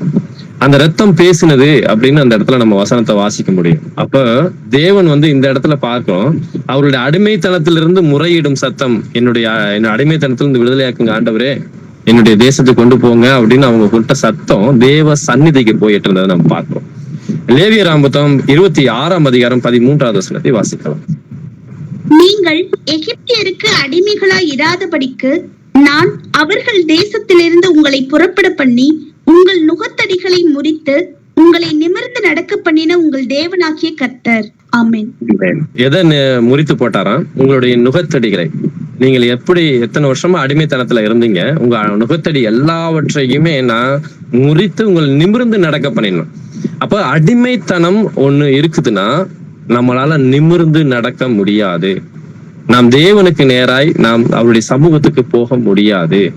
எப்ப அடிமைத்தனத்துக்குள்ள இருந்தாங்களோ அவங்க நிமிர்ந்து பார்க்க கூடாது, கீழேயே குனிஞ்சு நீங்க என்ன சொன்னாலும் நான் கேட்கிறேன், கீழ்படுகிறேன்னு எகிப்து அடிமைத்தனத்துல இருக்கும்போது அவங்க சொன்னதெல்லாம் கேட்டு கீழே குனிஞ்சே நடந்தாங்க. நான் உன்னை நிமிர்ந்து நடக்க பண்றேன், உன்னுடைய நுகத்தடி எல்லாத்தையும் முறிய பண்றேன் அப்படின்னு ஆண்டவர் வாக்குத்தத்தமா கொடுத்து அவர்கள் அங்க இருந்து விடுதலையாக்குனதும் அவரே தான். எரேமியா புத்தகம் 2ஆம் அதிகாரம் 20வது வசனம் வாசிக்கலாம். பூர்வ காலம் துவங்கி நான் உன் நுகத்தடியை முறித்து உன் கட்டுக்களை அறுத்தேன், நான் அடிமைப்படுவதில்லை என்று நீயும் சொன்னாயே, ஆகிலும் உயரமான சகல மேட்டின் மேலும் பச்சையான சகல மரத்தின் கீழும் நீ வேசியாய் திரிகிறாய். ஆமென். இந்த இடத்துல நுகத்தடியை முறித்து இவ்வளவு தூரம் நான் உன்னை விடுதலையாக்கி வெளியில கொண்டு வந்தேன் அப்படின்னு இவ்வளவு வசனங்களை நம்ம பார்த்தோம். இந்த வசனத்திலையும் ஆரம்பத்துல அப்படிதான் சொல்றாரு, பூர்வ காலம் துவங்கி நான் உன் நுகத்தடியை முறித்தது நான் தான், உன் கட்டுக்களை அறுத்தது நான் தான், நான் அடிமைப்படுவதில்லை என்று நீ சொன்ன, நான் இனிமே அடிமைப்படுறதில்லை, என் தேவன் இடத்துல நான் வந்துட்டேன் நீ சொன்ன. ஆகிலும் இங்கதான் அவங்க மறுபடியும் விழுந்து போறாங்க. எதுல விழுந்து போறாங்க? உயரமான சகல மேட்டின் மேலும் பச்சையான சகல மரத்தின் கீழும் நீ வேசியாய் திரிகிறாய். இந்த இடத்துல வேசி அப்படின்னா எந்த மீனிங்ல சொல்லப்பட்டிருக்குன்னா, நான் தேவனை அந்த மணவாளன் ஆகிய நாம எல்லாருமே மணவாளனை விட்டுட்டு நம்ம வேறொரு தேவனை தேடணும் அப்படின்னா அதுக்கு பேர் என்ன அப்படின்னா வேசித்தனம் அப்படிங்கிறத பாக்குறோம். எதை அவங்க தேடி போனாங்க? உயரமான சகல மேட்டின் மேலும் அவங்க என்ன மலையை தேடி போனாங்க, பச்சையான சகல மரத்தின் கீழும் மரத்தை நோக்கி போனாங்க, அதுதான் கடவுள் அப்படின்னாங்க. நீ வேசியமா இருக்குமா, இவதான் எங்களை மீட்டு கொண்டு வந்தது அப்படின்னு சொல்லிட்டு இன்னைக்கும் நம்ம இந்த காரியங்களை நம்ம பார்க்கிறோம். இன்றைக்கு உலகத்துல அநேக இடத்துல நம்ம பார்க்கிறோம். இந்த காரியங்கள் எல்லாம் செய்யறவங்களுக்காகவும் நம்ம ஜெபிக்கணும். ஏன்னா அவங்க எல்லாம் அறியாம தேவன் நம்ம படைத்த இறைவன் யார் என்று அறியாதபடிக்கு இந்த இடத்துல எரேமியா புத்தகத்தை சொல்லும் பொழுது அவங்க எல்லாரையும் அறிந்திருந்தாங்க. அவங்களை அத்தனை அற்புதங்கள் செய்து 10 அற்புதங்களை செய்து எகிப்தில இருந்து அடிமையை விடுதலையாக்கி மோசை மூலமா கொண்டு வராரு வெளியில. இது எல்லா அற்புதத்தையும் கண்ணால பார்த்தவங்க என்ன செய்யறாங்க? உயரமான சகல மேட்டின் மேலும் பச்சையான சகல மரத்தின் கீழும் வேசியாய் திரிகிறார், விக்கிரக வழிபாடுக்குள்ள அவங்க இறங்கிட்டாங்க அப்படிங்கறத அவர் பார்க்கிறார். வாசிக்கலாம் அப்போஸ்தலர் நடபடிகள் 7ஆம் அதிகாரம் 39-40. இவனுக்கு நம்முடைய பிதாக்கள் கீழ்ப்படிய மனதாயிராமல் இவனை தள்ளிவிட்டு தங்கள் இருதயங்களிலே எகிப்துக்கு திரும்பி ஆரோனை நோக்கி, எகிப்து தேசத்திலிருந்து எங்களை அழைத்து கொண்டு வந்த அந்த மோசேக்கு என்ன சம்பவித்ததோ அறியோம். ஆதலால் எங்களுக்கு முன் செல்லும் தெய்வங்களை எங்களுக்கு உண்டு பண்ணும் என்று சொல்லி. ஆமென். இந்த இடத்துல அப்போஸ்தலர் நடபடிகள்ல பவுல் சொல்றாரு, இவனுக்கு நம்முடைய பிதாக்கள் கீழ்ப்படிய மனதாயிராமல் இவனை தள்ளிவிட்டு தங்கள் இருதயங்களே எகிப்துக்கு திரும்பி. பழைய ஏற்பாட்டில் நடந்த சம்பவங்களை பார்த்தா இந்த இடத்துல பவுல் எடுத்து காட்டுறாரு. அவங்க எதை திரும்பி போனாங்களாம்? தங்கள் இருதயங்களே எகிப்து திரும்பினாங்களாம். அவங்க திரும்பி எகிப்துக்கு போகவே இல்லை. பைபிள்ல அதுக்கப்புறம் நீங்க வாசிக்கும் போது மறுபடியும் அந்த அடிமைத்தனத்துக்குள்ள எகிப்துக்கு போகவே இல்லை. ஆனா அவங்க எப்படி போனாங்களாம்? தங்கள் இருதயங்களிலே எகிப்துக்கு திரும்பினாங்களாம். எப்படி அப்படின்னு பார்த்தோன்னா, எகிப்துல நடந்த அந்த விக்கிரக வழிபாடு அவங்க மறுபடியும் அதை தான் செஞ்சாங்க. எகிப்தில இருந்து எங்களை அழைத்து கொண்டு வந்த அந்த மோசேக்கு என்ன சம்பவித்ததோ அறியோம். ஆதலால் எங்களுக்கு முன் செல்லும் தெய்வங்களை எங்களுக்கு உண்டு பண்ணும் என்று சொல்லி. நம்மளுக்கு இந்த சம்பவம் நீங்க நல்ல தெளிவா டீடைல்ஸா தெரிஞ்சுக்கணும் அப்படின்னா, யாத்ராகமம் 32 அதிகாரம் முதல் வசனத்துல இருந்தே நீங்க வாசிச்சீங்க அப்படின்னா, மோசே கற்பலையில அந்த கட்டளை வாங்குறதுக்காண்டி சீனாய் மலை மேல ஏறிடுவாரு. கீழே இவங்க எல்லாரும் வெயிட் பண்ணுவாங்க. ஏன்னா மேல மலையின் மேல ஏற முடியாது, மகிமை நிறைந்ததா இருக்கு, எல்லாரும் மரித்து போயிருவாங்க அப்படின்னு சொல்லிட்டு வெயிட் பண்ணி கீழே 40 நாள் வெயிட் பண்றாங்க. அவங்களுக்கு விசுவாசம் எல்லாமே போயிடுது, இனி திரும்பி வரமாட்டா மோசே அப்படின்னு சொல்லிட்டு இவங்க தங்களுக்காக தங்களுடைய தெய்வங்களை உண்டாக்கி கொள்றாங்க, விக்கிரகத்தை உண்டாக்கி கொள்றாங்க. நல்லா நீங்க இதுலயும் ஒரு சத்தியத்தை நீங்க பார்க்க முடியும். அவங்க மலையில ஏறினதுக்கு அப்புறம் ஒரே ஒரு கன்றுக்குட்டியை, தன்னுடைய நகைகள்லாம் எல்லாத்தையும் போட்டு ஒரே ஒரு கன்றுக்குட்டியை வார்ப்பிப்பாங்க. இவங்க கீழே தெய்வமா செய்யறதுக்கு ஒரே ஒரு கன்றுக்குட்டியை தெய்வ சிலையா செய்வாங்க.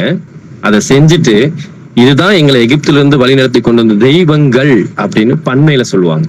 எங்களை வழி நடத்தி கொண்டு வந்த தெய்வங்கள் அப்படின்னு இந்த இடத்துலயும் அதே வசனம் தான் சொல்லப்பட்டிருக்கு. அந்த மோசைக்கு என்ன நடந்து சம்பவித்ததோ அறியும். அதனால் எங்களுக்கு முன் செல்லும் தெய்வங்களை பன்மையில சொல்றாங்க, எங்களுக்கு உண்டு பண்ணும் அப்படின்னு சொல்றாங்க. ஆனா செஞ்சது ஒரே ஒரு கன்றுக்குட்டி. இன்றைக்கும் தேவன் ஒருவர் அப்படின்னு சொல்லிட்டு தேவனுக்குள்ள இன்னொருவர் இருக்கிறாரு. பிதாவாகிய தேவன் வேறொரு தெய்வம், கர்த்தராகிய இயேசு கிறிஸ்து இன்னொரு தெய்வம், பரிசுத்த ஆவியானவர் மூன்றாவது தெய்வம் அப்படின்னு சொல்லிட்டு 3 தெய்வ வழிபாட்டை ஒரே தேவன் கேட்டா ஆனா ஒரே தெய்வம். எப்படி இந்த கன்றுக்குட்டியை காட்டி ஒரே தெய்வத்தை நாங்க வழிபடுறோம் அப்படின்னு சொல்லுவேன், தெய்வங்கள் அப்படின்னு எப்படி அவங்க சொன்னாங்களோ அதேதான் இன்றைக்கும் அநேகர் சொல்லிட்டு இருக்கிறாங்க. பட் அப்படிப்பட்டவர்களுக்காகவும் நாம் ஜெபிக்கிற பிள்ளைகளா இருக்கு. ஏன்னா அறியாமல் செய்து கொண்டிருக்கிறார்கள். அநேகர் வேத வசனங்களை புரிந்து கொள்ள முடியாதபடிக்கு பிசாசானவன் அவர்களுக்கு இருதய கண்களை மறைத்து வைத்திருக்கிறான். அப்படிப்பட்ட காரியங்களுக்காக நம்ம ஜெபிப்போம். வாசிக்கலாம் கலாத்தியர் புத்தகம் 4 அதிகாரம் 3 வசனத்தை. அப்படியே நாமும் சிறு பிள்ளைகளாய் இருந்த காலத்தில் இவ்வுலகத்தின் வழிபாடுகளுக்கு அடிமைப்பட்டவர்களாய் இருந்தோம். ஆமென். ஆமென். நாமும் சிறு பிள்ளைகளா இருந்த காலத்தில் இவ்வுலகத்தின் வழிபாடுகளுக்கு அடிமைப்பட்டவர்களா இருந்தோம். இந்த இடத்துல சிறு பிள்ளைகள்னா அப்படின்னா சின்ன குழந்தைங்க அப்படிங்கறத பத்தி சொல்லல. கடவுளை அறியாத போது நீங்கள் இருந்த எல்லாவற்றையும், அதாவது நீங்கள் இன்னொரு இடத்துல சொல்லும் போது கூட சொல்றாரு, நீங்கள் சிறு பிள்ளைகளா இருக்கிற அப்படின்னால உங்களுக்கு பாலை கொடுத்தேன் அப்படின்னு சொல்றாரு. ஏன்னா நீங்க பாலை உண்ணத்தக்கவர்கள் ஆனீர்கள் அப்படின்னு இன்னொரு இடத்துல அவர் சொல்றாரு. அப்ப பால் உண்றது குழந்தையா இருக்கிறீங்க, அப்ப குழந்தை போலதான் நீங்க இருக்கிறீங்க, அதனால உங்களுக்கு பாலை கொடுக்குறேன் அப்படின்னு சொல்லி திருவசனமா ஞானப்பால் நீங்க அனுதினம் உள்றவங்களா நீங்க இருக்கணும் அப்படிங்கிறாரு. அப்போ ஒரு ஸ்டேஜ் வரும்பொழுது என்ன செய்யறாரு, திடமான ஆகாரத்தை நீங்க எடுத்துக்கொள்ளணும் அப்படிங்கிறாரு. திடமான ஆகாரம்னா ஆவிக்குரிய சத்தியங்களை நீங்க அறிந்து கொள்ளணும் அப்படிங்கிறது தான் பவுலுடைய காரியமா இருக்கு. அப்ப இந்த இடத்துல சிறு பிள்ளைகளா இருந்த காலத்தில் இவ்வுலக வழிபாடுக்கு நாம் அடிமைப்பட்டவர்கள். நாம அறியாத காலத்திலே நாம வழிபாடுகளுக்கு எல்லாத்துக்கும் நாம அடிமைப்பட்டவர்களா இருந்தோம். அதுதான் இந்த இடத்துல அவர் சொல்றாரு.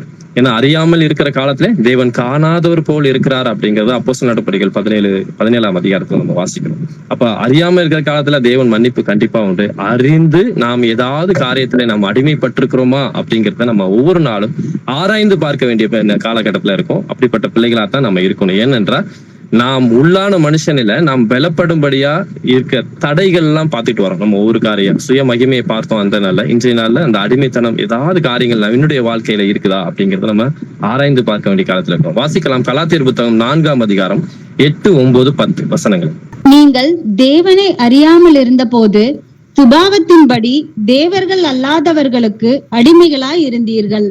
இப்பொழுதோ நீங்கள் தேவனை அறிந்திருக்க அல்லது தேவனாலேயே அறியப்பட்டிருக்க பெலனற்றதும் வெறுமையானதுமான அவ்வழிபாடுகளுக்கு நீங்கள் மறுபடியும் திரும்பி மறுபடியும் அவைகளுக்கு அடிமைப்படும்படி விரும்புகிறது எப்படி? நாட்களையும் மாதங்களையும் காலங்களையும் வருஷங்களையும் பார்க்கிறீர்களே. ஆமென். ஆமென். இந்த இடத்துல கலாத்தியர் நிருபத்துக்கு கலாத்தியர் உள்ள சபைகளுக்கு இந்த அறிவுரையை சொல்றாரு. ஏன்னா பழைய ஏற்பாட்டுல அவங்க நிறைய ஃபாலோ பண்ணிட்டு இருக்க நாட்களையும் மாதங்களையும் காலங்களையும் வருஷங்களையும் பார்த்துட்டு இருந்தாங்க. அதனாலதான் இயேசு கிறிஸ்து பிறக்கிற காலத்தையும் முன்னறிந்து அவர்கள் எல்லாவற்றையும் தீர்க்க தரிசனமா எழுதியும் வச்சிருக்காங்க. அதை குறித்து ஆராய்ந்து பார்த்துட்டு இருந்தாங்க. நீங்க இயேசு கிறிஸ்து வாழ்ந்த காலத்துல பாத்தீங்கன்னா நியாய சாஸ்திரிகள்லாம் என்ன செஞ்சுக்கிட்டு இருந்தாங்க அப்படின்னு பாத்தீங்கன்னா, அவங்க வானத்தையே பார்த்துட்டு இருப்பாங்க. நட்சத்திரத்தை, இந்த நட்சத்திரம் இந்த காலத்துல இருந்து இங்க போகுதுன்னா என்ன அர்த்தம், என்ன காரியம், என்ன நடக்குது, இதை வச்சு காலங்களுக்கு இன்னைக்கு கூட நான் அநேகர் காலங்களையும் மாதங்களையும் பிறக்க தேதியை வச்சு இன்னைக்கு நிறைய காரியங்களை பஞ்சாங்கங்கள்ல எல்லாத்தையும் பார்ப்பாங்க. இந்த காரியங்கள்லாம் நீங்க பாத்துக்கிட்டு இருக்கிறீங்களே, இதெல்லாம் நீங்க தேவர்கள் அல்லாதவர்கள் அடிமையா இருந்தப்ப நீங்க பண்ணிக்கிட்டு இருந்தீங்க. நீங்க தேவனை விட்டு நீங்க அடிமையாகி விடுதலை ஆயிட்டீங்க. இப்ப நீங்க தேவனை அறியப்பட்டிருக்கீங்க. நீங்க வெறுமையான இந்த காரியங்களை மறுபடியும் நீங்க திரும்பியும் அடிமைப்படுறதுக்காக ஏன் போறீங்க அப்படின்னு கேட்கிறாரு இந்த இடத்துல.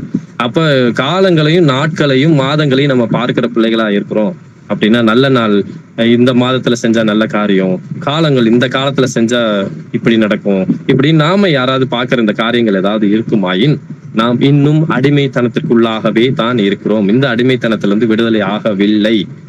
என்னுடைய நேரம் சரியில்லை அப்படிங்கிற வார்த்தையே நம்மளுக்கு கிடையாது. ஏன்னா தேவன் கொடுத்திருக்கிற எல்லா நாட்களும் நாட்களை விசேஷித்துக் கொள்கிறவன் தேவனுக்கென்று விசேஷித்துக் கொள்கிறான் வேதம் நமக்கு சொல்லிக் கொடுக்குது. அப்படி இருக்கும் பொழுது நம்ம நாட்கள் பார்க்கிறவங்க நேரம் பார்க்கிற பிள்ளைகளாய் நாம் இருக்கக்கூடாது அப்படின்னு வசனம் நமக்கு கத்துக் கொடுக்குது.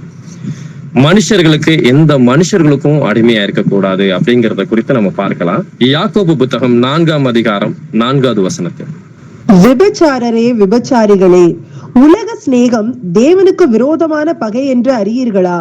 ஆகையால் உலகத்துக்கு சிநேகிதனாய் இருக்க விரும்புகிறவன் தேவனுக்கு பகைங்கனாய் இருக்கிறான். ஆமென். விபச்சாரரே விபச்சாரிகளே, ரொம்ப கடுமையான வார்த்தையோட ஆரம்பிக்கிற இந்த இடத்துல வசனத்துல, உலக சிநேகம் தேவனுக்கு விரோதமான பகை என்று அறியீர்களா? அப்ப தேவனுக்கு இது அருவருப்பான காரியம். அதனாலதான் அந்த முதல் வார்த்தை ஆரம்பிக்கிற விபச்சாரரே அப்படிங்கிறார். விபச்சாரம்னா விபச்சார காரியங்கள் செய்யறவங்க கிடையாது, விபச்சாரிகள் அந்த காரியங்கள் செய்யறவங்க கிடையாது. நீ தேவனை அறிந்து தேவனுக்கு சித்தமானது என்னன்னு அறிந்து அவருடைய கட்டளைகள் என்ன, அவருடைய உபதேச சட்டங்கள் என்ன, எல்லாவற்றையும் அறிந்ததுக்கு அப்புறமும் நான் தேவனுடைய வார்த்தை கீழ்ப்படியாதபடிக்கு மீண்டும் நான் பழைய வாழ்க்கைக்கும் பழைய சிந்தனைகளுக்கும் பழைய எண்ணங்களுக்கும் நான் போறேன் அப்படின்னா இந்த வார்த்தை நமக்கு சொந்தம். சோ அப்படிப்பட்டவங்களுக்கு தேவனுக்கு விரோதமான பகை என்று, தேவனுக்கு விரோதமான அருவருப்பான ஒரு காரியம் அப்படிங்கிறதுக்காக தான் இந்த வார்த்தையை ஆரம்பிக்கும் பொழுது அவ்வளவு கடுமையான வார்த்தையை அவர் உச்சரிக்கிறார். ஆகையால் உலகத்துக்கு நாம் சிநேகிதனா இருக்க விரும்புகிறவன் தேவனுக்கு பயங்கனாக. உலக காரியத்துக்கும் உலகத்தில் உள்ள மனுஷர்களுக்கும் அவருக்கு இது பிடிக்காது, இந்த மனுஷனுக்காக நான் சாட்டிஸ்ஃபை பண்ணி போறேன், சரி இந்த காரியத்துக்காக நான் தியாகம் பண்றேன் இந்த காரியத்தை, அப்படி கிடையாது. நான் தேவனுக்கு எது இது, இந்த காரியத்துல தேவனுக்கு விருப்பம் இல்லையா, இது வேத வசனத்துக்கு சரியா, இந்த வசனத்தின்படி இந்த காரியம் செய்யறது சரியா அப்படின்னு ஒவ்வொரு காரியத்திலையும் நாம் செய்யும் பொழுது இது தேவனுக்கு பிரியமான காரியமா இருக்கும், இதுக்கு பிரியமான ஆராதனையா இருக்கும். ஆனா இது தேவனுக்கு இல்ல மனுஷர்களை பிரியப்படுத்துறதுக்காகவும், எனக்கு சொந்தக்காரங்களை பிரியப்படுத்துறதுக்காகவும், என் நண்பர்களை பிரியப்படுத்துறதுக்காகவும், என் கூட வேலை செய்யறவங்களுக்கு பிரியப்படுத்துறதுக்காகவும் நான் ஒரு காரியத்தை நான் செய்யறேன் அப்படின்னா இது தேவனுக்கு பகைங்கனான காரியம், தேவனுக்கு விரோதமான பகை அப்படின்னு சொல்றது நம்ம பார்ப்போம். வாசிக்கலாம். 1 கொரிந்தியர் புத்தகம் 7ஆம் அதிகாரம் 22, 23வது வசனம். கர்த்தருக்குள் அழைக்கப்பட்ட அடிமையானவன் கர்த்தருடைய சுயாதீனனாய் இருக்கிறான். அப்படியே அழைக்கப்பட்ட சுயாதீனன் கிறிஸ்துவினுடைய அடிமையாய் இருக்கிறான். நீங்கள் கிரயத்துக்கு கொல்லப்பட்டீர்கள், மனுஷருக்கு அடிமைகள் ஆகாதிருங்கள். நாம் எந்த கிரயத்தை கொண்டு நம்ம ரசிக்கப்பட்டிருக்கிறோமா? இயேசு கிறிஸ்து என்ற விலையே ஒரு சரீரத்தை நமக்காக தேவன் இந்த பூமியில கொடுத்தாரு. அவருடைய முழு ரத்தத்தையும் பரிசுத்த ரத்தத்தையும் இந்த பூமியில சிந்த கொடுத்து நம்ம ரட்சிப்புக்குள்ள எடுத்திருக்கிறார். அந்த விலை கிரயத்தை நாம் உணர்ந்த பிள்ளைகளாய், அதோட மதிப்பு அறிந்த பிள்ளைகளாய் நாம் இருக்கும் பொழுது எந்த மனுஷருக்கும் நாம் அடிமையாக மாட்டோம். அப்படியா? மனுஷருக்கு நாம் அடிமையாகிறோம்னா கிரயத்துக்கு கொள்ளப்பட்ட ஆண்டவரை நாம் மறுதலிக்கிறேன் என்று அர்த்தம். இந்த வார்த்தை எப்படிப்பட்டதா? அப்படியே ஆப்போசிட்ல போட்டா என்ன ஆகும்னா மறுதலிக்கிற, கிரயத்துக்கு கொள்ளப்பட்ட ஆண்டவரை நான் மறுதலிக்கிறேன், யாருன்னு எனக்கு தெரியாதுன்னு சொல்றேன், என்னுடைய செய்கையின் மூலமா என்னுடைய செயல்கள் மூலமா நான் செய்கிறேன். வாசிக்கலாம். நீதிமொழிகள் புத்தகம் 29ஆவது அதிகாரம் 25வது வசனத்தில், மனுஷருக்கு பயப்படும் பயம் கண்ணியை வருவிக்கும், கர்த்தரை நம்புகிறவனோ உயர்ந்த அடைக்கலத்திலே வைக்கப்படுவான். ஆமென். ஆமென். மனுஷருக்கு பயப்படும் பயம் கண்ணியை வருவிக்கும், கர்த்தரை நம்புகிறவனோ உயர்ந்த அடைக்கலத்தில் வைக்கப்படுவான். மனுஷருக்கு நம்ம பயப்படுற பிள்ளைகளா இருந்தோம் அப்படின்னா அது கண்ணியை தான் வருவிக்கும். நம்ம முன்னாடியே பார்த்தோம், பயத்தை குறித்து நம்ம பார்ப்போம். தேவன் நமக்கு பயமுள்ள ஆவியை கொடுக்கல. அப்ப பயம், ஒரு மனுஷனை பார்த்தோ ஒரு மனுஷியை பார்த்தோ நான் பயப்படுறேன் அப்படின்னு சொல்லிட்டு அது என்ன வருவிக்குதான்? ஒரு கன்னியை, ஒரு டிராப்டை நம்ம வருவிக்கிறோம். நாம அந்த கன்னி வெளியில சீக்கிர மாதிரி ஒரு கன்னியை போல ஒரு கர்த்தரை நம்புகிறவனுக்கும் உயர்ந்த அடைக்கலத்தில் வைக்கப்படுவார். அவரை நம்பி இருக்கிற பிள்ளைகளுக்கு உயர்ந்த அடைக்கலம் மாத்திரம்தான் நமக்கு கிடைக்கும் அப்படிங்கறத வாசிக்கிறோம். அப்போஸ்தலர் நடபடிகள் 13ஆம் அதிகாரம் 39வது வசனத்தை வாசிக்கிறோம். மோசேயின் நியாயப்பிரமாணத்தினாலே நீங்கள் எவைகளில் நின்று விடுதலையாகி நீதிமான்கள் ஆக்கப்படக்கூடாதிருந்ததோ விசுவாசிக்கிறவன் எவனும் அவைகளில் நின்று இவராலே விடுதலையாகி நீதிமான் ஆக்கப்படுகிறான் என்று உங்களுக்கு தெரிந்திருக்க கடவது. ஆமென். இந்த வசனம் மோசேயின் நியாயப்பிரமாணத்தினாலே நீங்கள் எவைகளில் நின்று விடுதலையாக்கி நீதிமான்களாக்கப்பட்ட கூடாதிருந்ததோ, இந்த வார்த்தை மோசேயின் நியாயப்பிரமாணத்தினாலே நீங்கள் எவைகள் இருந்து, அடிமைத்தனத்திலிருந்து. ஏன்னா கிறிஸ்துவின் உபதேசம் நிறைய இடத்துல நீங்க பாத்தீங்கன்னா நியாயப்பிரமாணத்தை குறித்து பவுல் சொல்லும்போது சொல்றாரு, அது கிறிஸ்துவின் இடத்துல கொண்டு வந்து சேர்க்கிற உபாத்தியா இருக்கிறது, ஒரு டீச்சரா, ஒரு மென்டரா அது இருக்குது நியாயப்பிரமாணம் அப்படின்னு சொல்றாரு. இயேசு கிறிஸ்து சொல்லும் போது என்ன சொல்றாரு, நியாயப்பிரமாணத்தை அழிக்க வரல, நான் நிறைவேற்றுவதற்கே நான் வந்தேன். நிறைவேற்றுவதுன்னா அவர் சொல்லப்பட்ட எல்லா தீர்க்க தரிசனங்களும் எல்லா காரியங்களும் என்னை குறித்து தான் சொல்லப்பட்டிருக்கு. அதை நிறைவேற்றுவதற்காக தான் இயேசு கிறிஸ்துவ நான் இந்த பூமிக்கு வந்திருக்கிறேன் அப்படிங்கிறத நிறைய இடத்துல நம்ம சொல்றதை நான் பார்ப்போம். நீங்க எதுல இருந்து விடுதலையாக்கி நீதிமான்களாக்க கூடாது இருந்ததோ விசுவாசிக்கிறவன் எவன். எதை விசுவாசிக்க சொல்றாரு? அவருடைய வார்த்தையை விசுவாசித்து இயேசு கிறிஸ்துவை விசுவாசிக்கிற எவனும் அவைகளில் நின்று, எது அடிமைத்தனத்தில் நின்று இவராலே கர்த்தராகிய இயேசு கிறிஸ்துவாலே விடுதலையாக்கி நீதிமான்களாக்கப்படுகிறான் என்று உங்களுக்கு தெரிந்திருக்க கடவுள். இது எல்லா இடத்துலயுமே இந்த இடத்துல இயேசு கிறிஸ்துங்கிற வார்த்தையை கொடுக்கலாம். ஆனா சொல்லப்பட்டது எல்லாமே இயேசு கிறிஸ்துவை குறித்து தான் சொல்லப்பட்டிருக்கு. ஏன்னா குமாரன் விடுதலை ஆக்கினால் நீங்கள் மெய்யாகவே விடுதலை ஆவீர்கள் என்று யோவான் புத்தகத்தை நம்ம வாசிக்கிறோம். அவரால் என்று ரட்சிப்பு ஒருவராலும் கூடாது. அப்ப ரட்சிக்கப்படும்படியாக பூமியில வானத்து கீழெங்கும் பூமியில இயேசு கிறிஸ்துங்கிற நாமமே அல்லாமல் வேற நாமம் கொடுக்கப்படவில்லை அப்படிங்கிறதையும் அப்போஸ்தலர் 4ஆம் அதிகாரத்துல நம்ம வாசிக்கிறோம். அப்ப இந்த இடத்துல அவர் சொல்ல வர காரியம் என்ன அப்படின்னு பாத்தீங்கன்னா, விசுவாசிக்கிறவன் எவனும் அவைகளின்றி இவராலே விடுதலையாக்கி நீதிமான்களாக்கப்படுகிறான் என்றும் உங்களுக்கு தெரிந்திருக்க கடவுது அப்படின்னு சொல்றாரு பவுல். வாசிக்கலாம். இதுவரைக்கும் நம்ம வாசிச்சது இந்த எதை குறித்து, மனுஷர்களுக்கு அடிமை ஆக கூடாது, எந்த மனுஷனையும் இதை நம்ம அடிமைப்படுத்திட கூடாது அப்படிங்கிறத நம்ம பார்க்கிறோம். எந்த காரியத்திலையும் நம்ம மனுஷனை பாத்திரக்கூடாது, தேவனை மாத்திரமே நம்ம பார்க்கணும் அப்படிங்கிறோம். அடுத்த காரியத்தை குறித்து பார்க்கலாம். இச்சையினால உண்டாகும் பாவம். என்னாகும் புத்தகம் 11ஆம் அதிகாரம் 4, 5, 6 வசனங்களை வாசிக்கிறோம். பின்பு அவர்களுக்குள் இருந்த பல ஜாதியான அந்நிய ஜனங்கள் மிகுந்த இச்சை உள்ளவர்கள் ஆனார்கள்.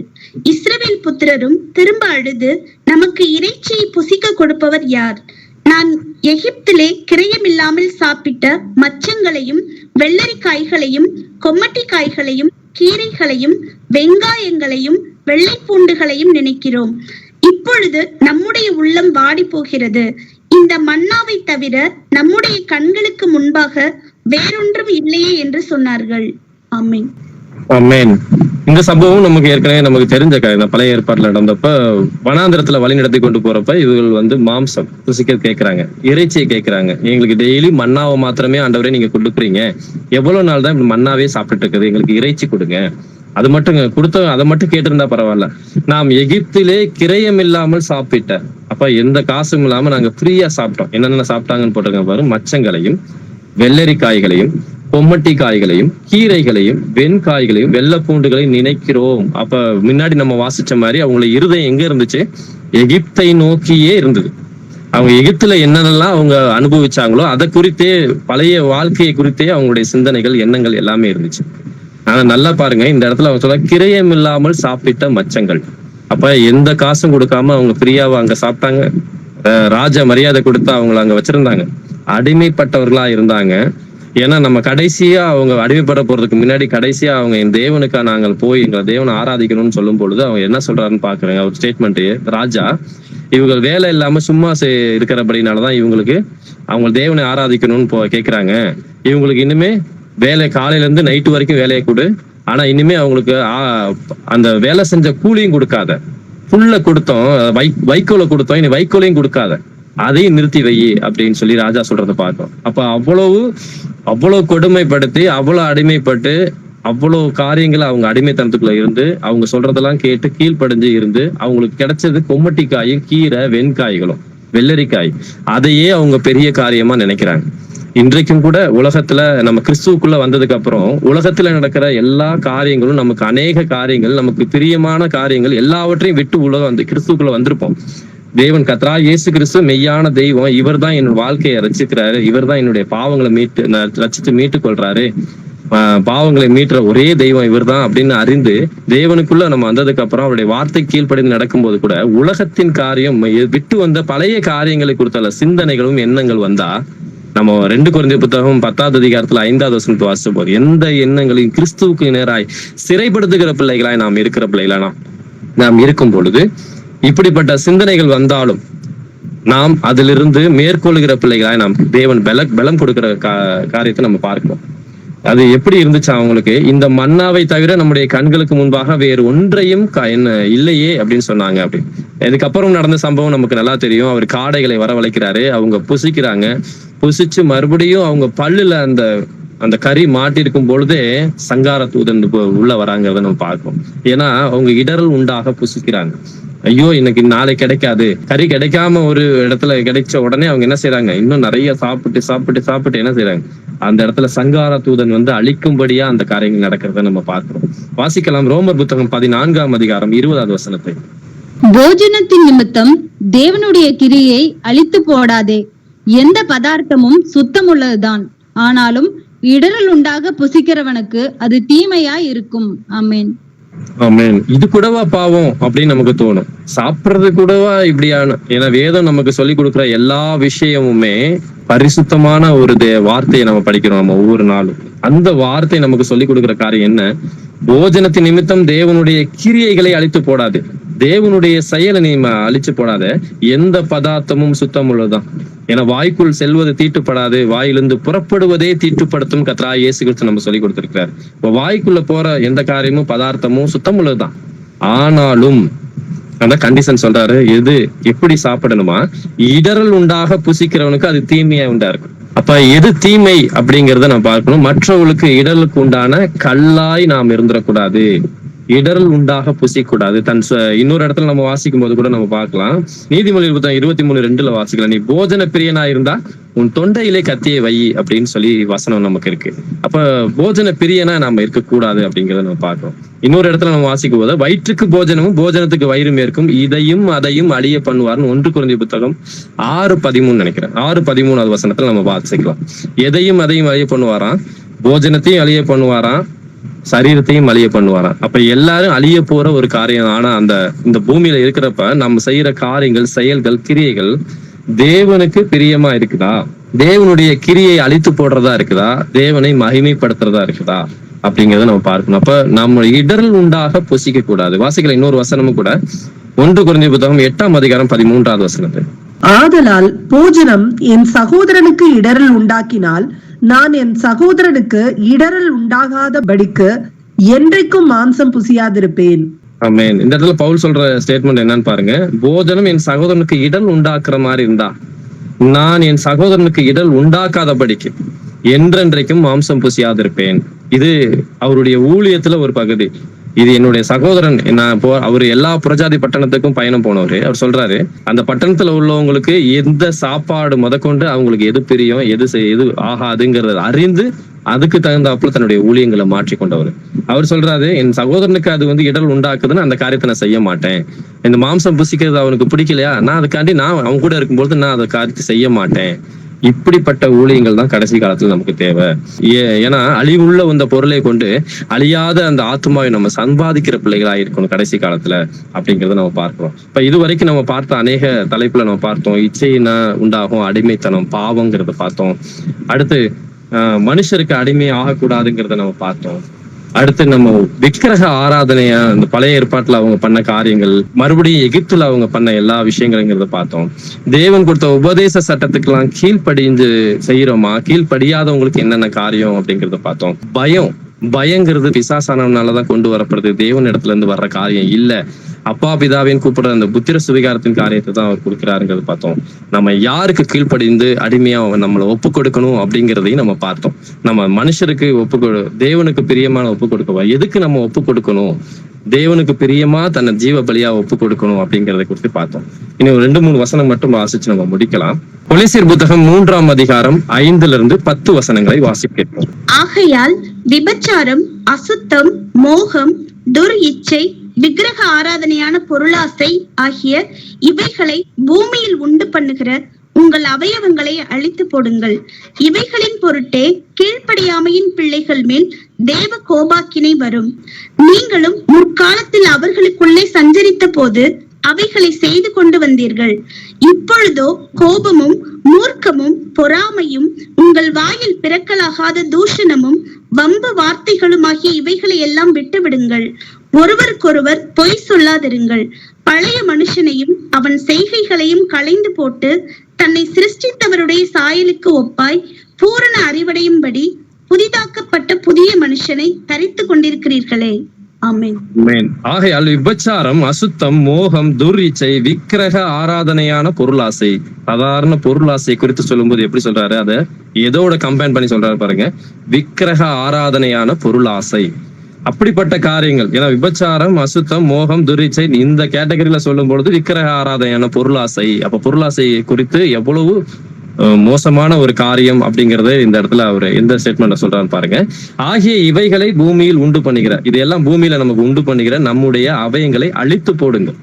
இது நமக்கு வேண்டவே வேண்டாம், இது இருக்கவே கூடாது. இது இருந்துச்சுன்னா, இவைகள்லாம் எங்க இருந்துச்சு அப்படின்னா இவைகளின் பொருட்டே கீழ்ப்படியாய் பிள்ளைகள் மேல் தேவ கோபாக்கினை வரும்.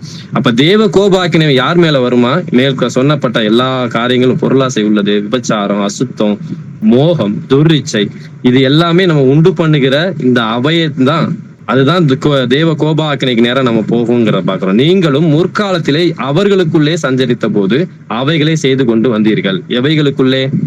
பழைய மனுஷருக்குள்ளே, அவனுடைய சுபாவத்துக்குள்ளே, அங்க நீங்க கீழ்ப்படியாம இருந்த காலத்திலே இருந்த பொழுது அப்படின்னு சொல்லிட்டு அடுத்த வார்த்தை சொல்றாரு. இப்பொழுதோ பிரசன்ட்ல நீங்க எப்படி இருக்கிறீங்க? கோபமும் மூர்க்கமும் பொறாமையும் உங்கள் வாயில் பிறக்கலாத தூஷணமும் வம்பும் வார்த்தைகளுமாக இவைகளை எல்லாம் விட்டு விடுங்கள். ஒருவருக்கொருவர் பொய் சொல்லாதிருங்கள் சொல்லிட்டு பழைய மனுஷனையும் அவன் செய்கைகளையும் களைத்து போட்டு தன்னை சிருஷ்டித்தவருடைய சாயலுக்கு ஒப்பாய் பூரண அறிவடையும்படி புதிதாக்கப்பட்ட புதிய மனுஷனை தரித்து கொண்டிருக்கிறீர்களே அப்படின்னு சொல்லி முடிக்கிறார். அப்ப பழைய மனுஷனும் அவனுடைய செய்கையும் தான் சொல்லப்பட்ட எல்லா கிரியைகளும் வந்துருச்சு. கோபம், மூர்க்கம், பொறாமை, உங்கள் வாயில் பிறக்காத தூஷண வம்பு வார்த்தைகள் ஆகிய இவைகளை எல்லாம் விட்டுடுங்க. இதெல்லாம் வேண்டாம், இதெல்லாம் தேவனுக்கு பிரியம் இல்லாதது, இதெல்லாம் உன்னை அடிமைத்தனத்துக்குள்ள கொண்டு போய் நிறுத்துறது. இந்த காரியங்கள்லாம் பழைய மனுஷனுடைய சுபாவம். அதனால இந்த பழைய மனுஷனையும் அவன் செய்கை, அவனுடைய செயலை எல்லாத்தையும் என்ன செய்யணுமா? களைச்சு போட்டுறணும். இது எல்லாத்தையும் எடுத்து போடுங்க.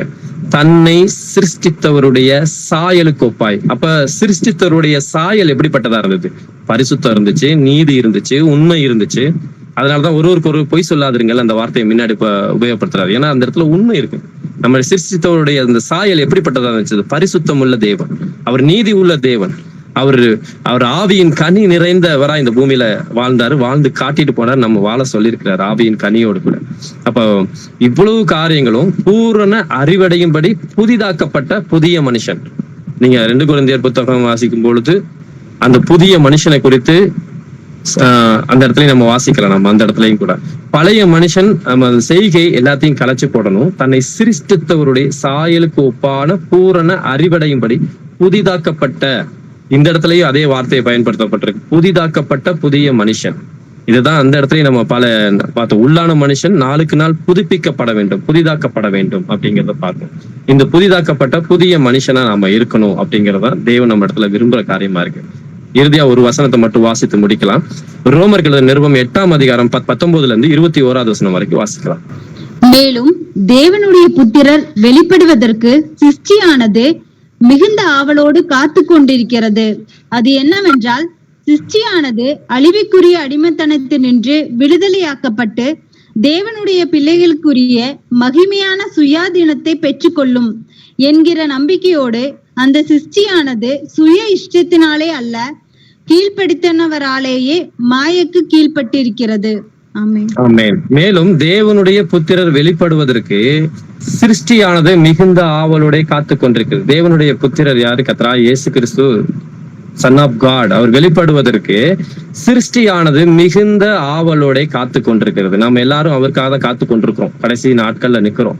அவர் எப்ப வருவாரு அப்படிங்கிறதுக்கு எதிர்பார்ப்போட நம்ம காத்துட்டு இருக்கோம். அது ஏன் என்றால், சிருஷ்டியானது அழிவுக்குரிய அடிமைத்தனத்திலிருந்து விடுதலையாக்கப்பட்டு தேவனுடைய பிள்ளைகளுக்குரிய மகிமையான சுயாதீனத்தை பெற்றுக்கொள்ளும் என்கின்ற நம்பிக்கையோடு நாம எந்ததுல இருந்து அடிமைத்தனத்திலிருந்து எல்லாவற்றையும் விடுதலையாக்கப்பட்டு தேவனுடைய பிள்ளைக்குரிய மகிமையான சுயாதீனம் விடுதலையான அந்த தன்மை, மகிமையான சுயாதீனத்தை பெற்றுக்கொள்ளும் என்கின்ற இந்த நம்பிக்கையோட அந்த சிருஷ்டியானது சுய இஷ்டத்தினாலே அல்ல, கீழ்படுத்தினவராலேயே மாயைக்கு கீழ்பட்டிருக்கிறது. இந்த கடைசி வார்த்தை, நீங்க அந்த சிருஷ்டியானது சுய இஷ்டத்தினாலே அல்ல, கீழ்படுத்தினவராலே மாயை கீழ்பட்டிருக்கிறது. இன்னும் ஒரு டிரான்ஸ்லேஷன்ல ETVங்கிறது இங்கிலீஷ் டிரான்ஸ்லேஷன், அந்த தமிழ்ல அப்படியே மொழிபெயர்த்திருக்காங்க. அது எப்படின்னு பாத்தீங்கன்னா, என்ன வார்த்தை சொல்லப்பட்டிருக்கு இந்த வார்த்தைக்கு? அது அழிவுக்கு அடிமைப்பட்டிருக்கும் நிலையில் இருந்து, எது?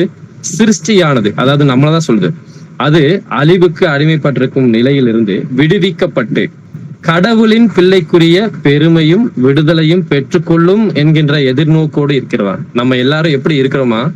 அவர் அடிமைப்பட்டிருக்க நம்ம எல்லாரும் விடுதலைப்பட்டு கடவுளின் பிள்ளைக்குரிய பெருமையும் விடுதலையும், அந்த விடுதலையை நோக்கி தான் நம்மளுடைய எதிர்பார்ப்பு. ஏன்னா தேவன் வந்ததுக்கு அப்புறம் நம்ம 1000 வருஷ அரசாட்சிக்குள்ள நம்ம போறோம். அவருடைய பிள்ளைகளா, அவருடைய சத்தத்துக்கு கீழ்ப்படுகிற பிள்ளையா நாம இருக்கிறோம். அவருடைய வசனத்துக்கு நடுங்குகிற பிள்ளையா இருக்கிறோம். இது வரைக்கும் கேட்ட எல்லா வசனத்துல இருந்து நாம் விடுதலை ஆகின பிள்ளையா நாம இருக்கிறோம். ஏன்னா அடிமைத்தனத்துல இருந்து இப்ப எகிப்துல இருந்து நம்ம விடுதலையாக்கப்பட்டோங்கிறது முதல்ல நமக்கு தெரியும். இந்த விடுதலையான பக்கப்பட்ட பிள்ளைங்க தேவனுக்கு எது பிரியமோ அதை மாத்திரம் தேவனுக்கு கீழ்ப்படிஞ்சு இருக்கும் அப்படிங்கிறத நம்ம பார்த்தோம். அப்ப பழைய மனுஷனும் அவனுடைய செய்களும் என் வாழ்க்கையில இருந்தது அப்படின்னா, இன்னும் நான் எகிப்துலதான் இருக்கிறேன், எகிப்தை விட்டு நான் இன்னும் வரல.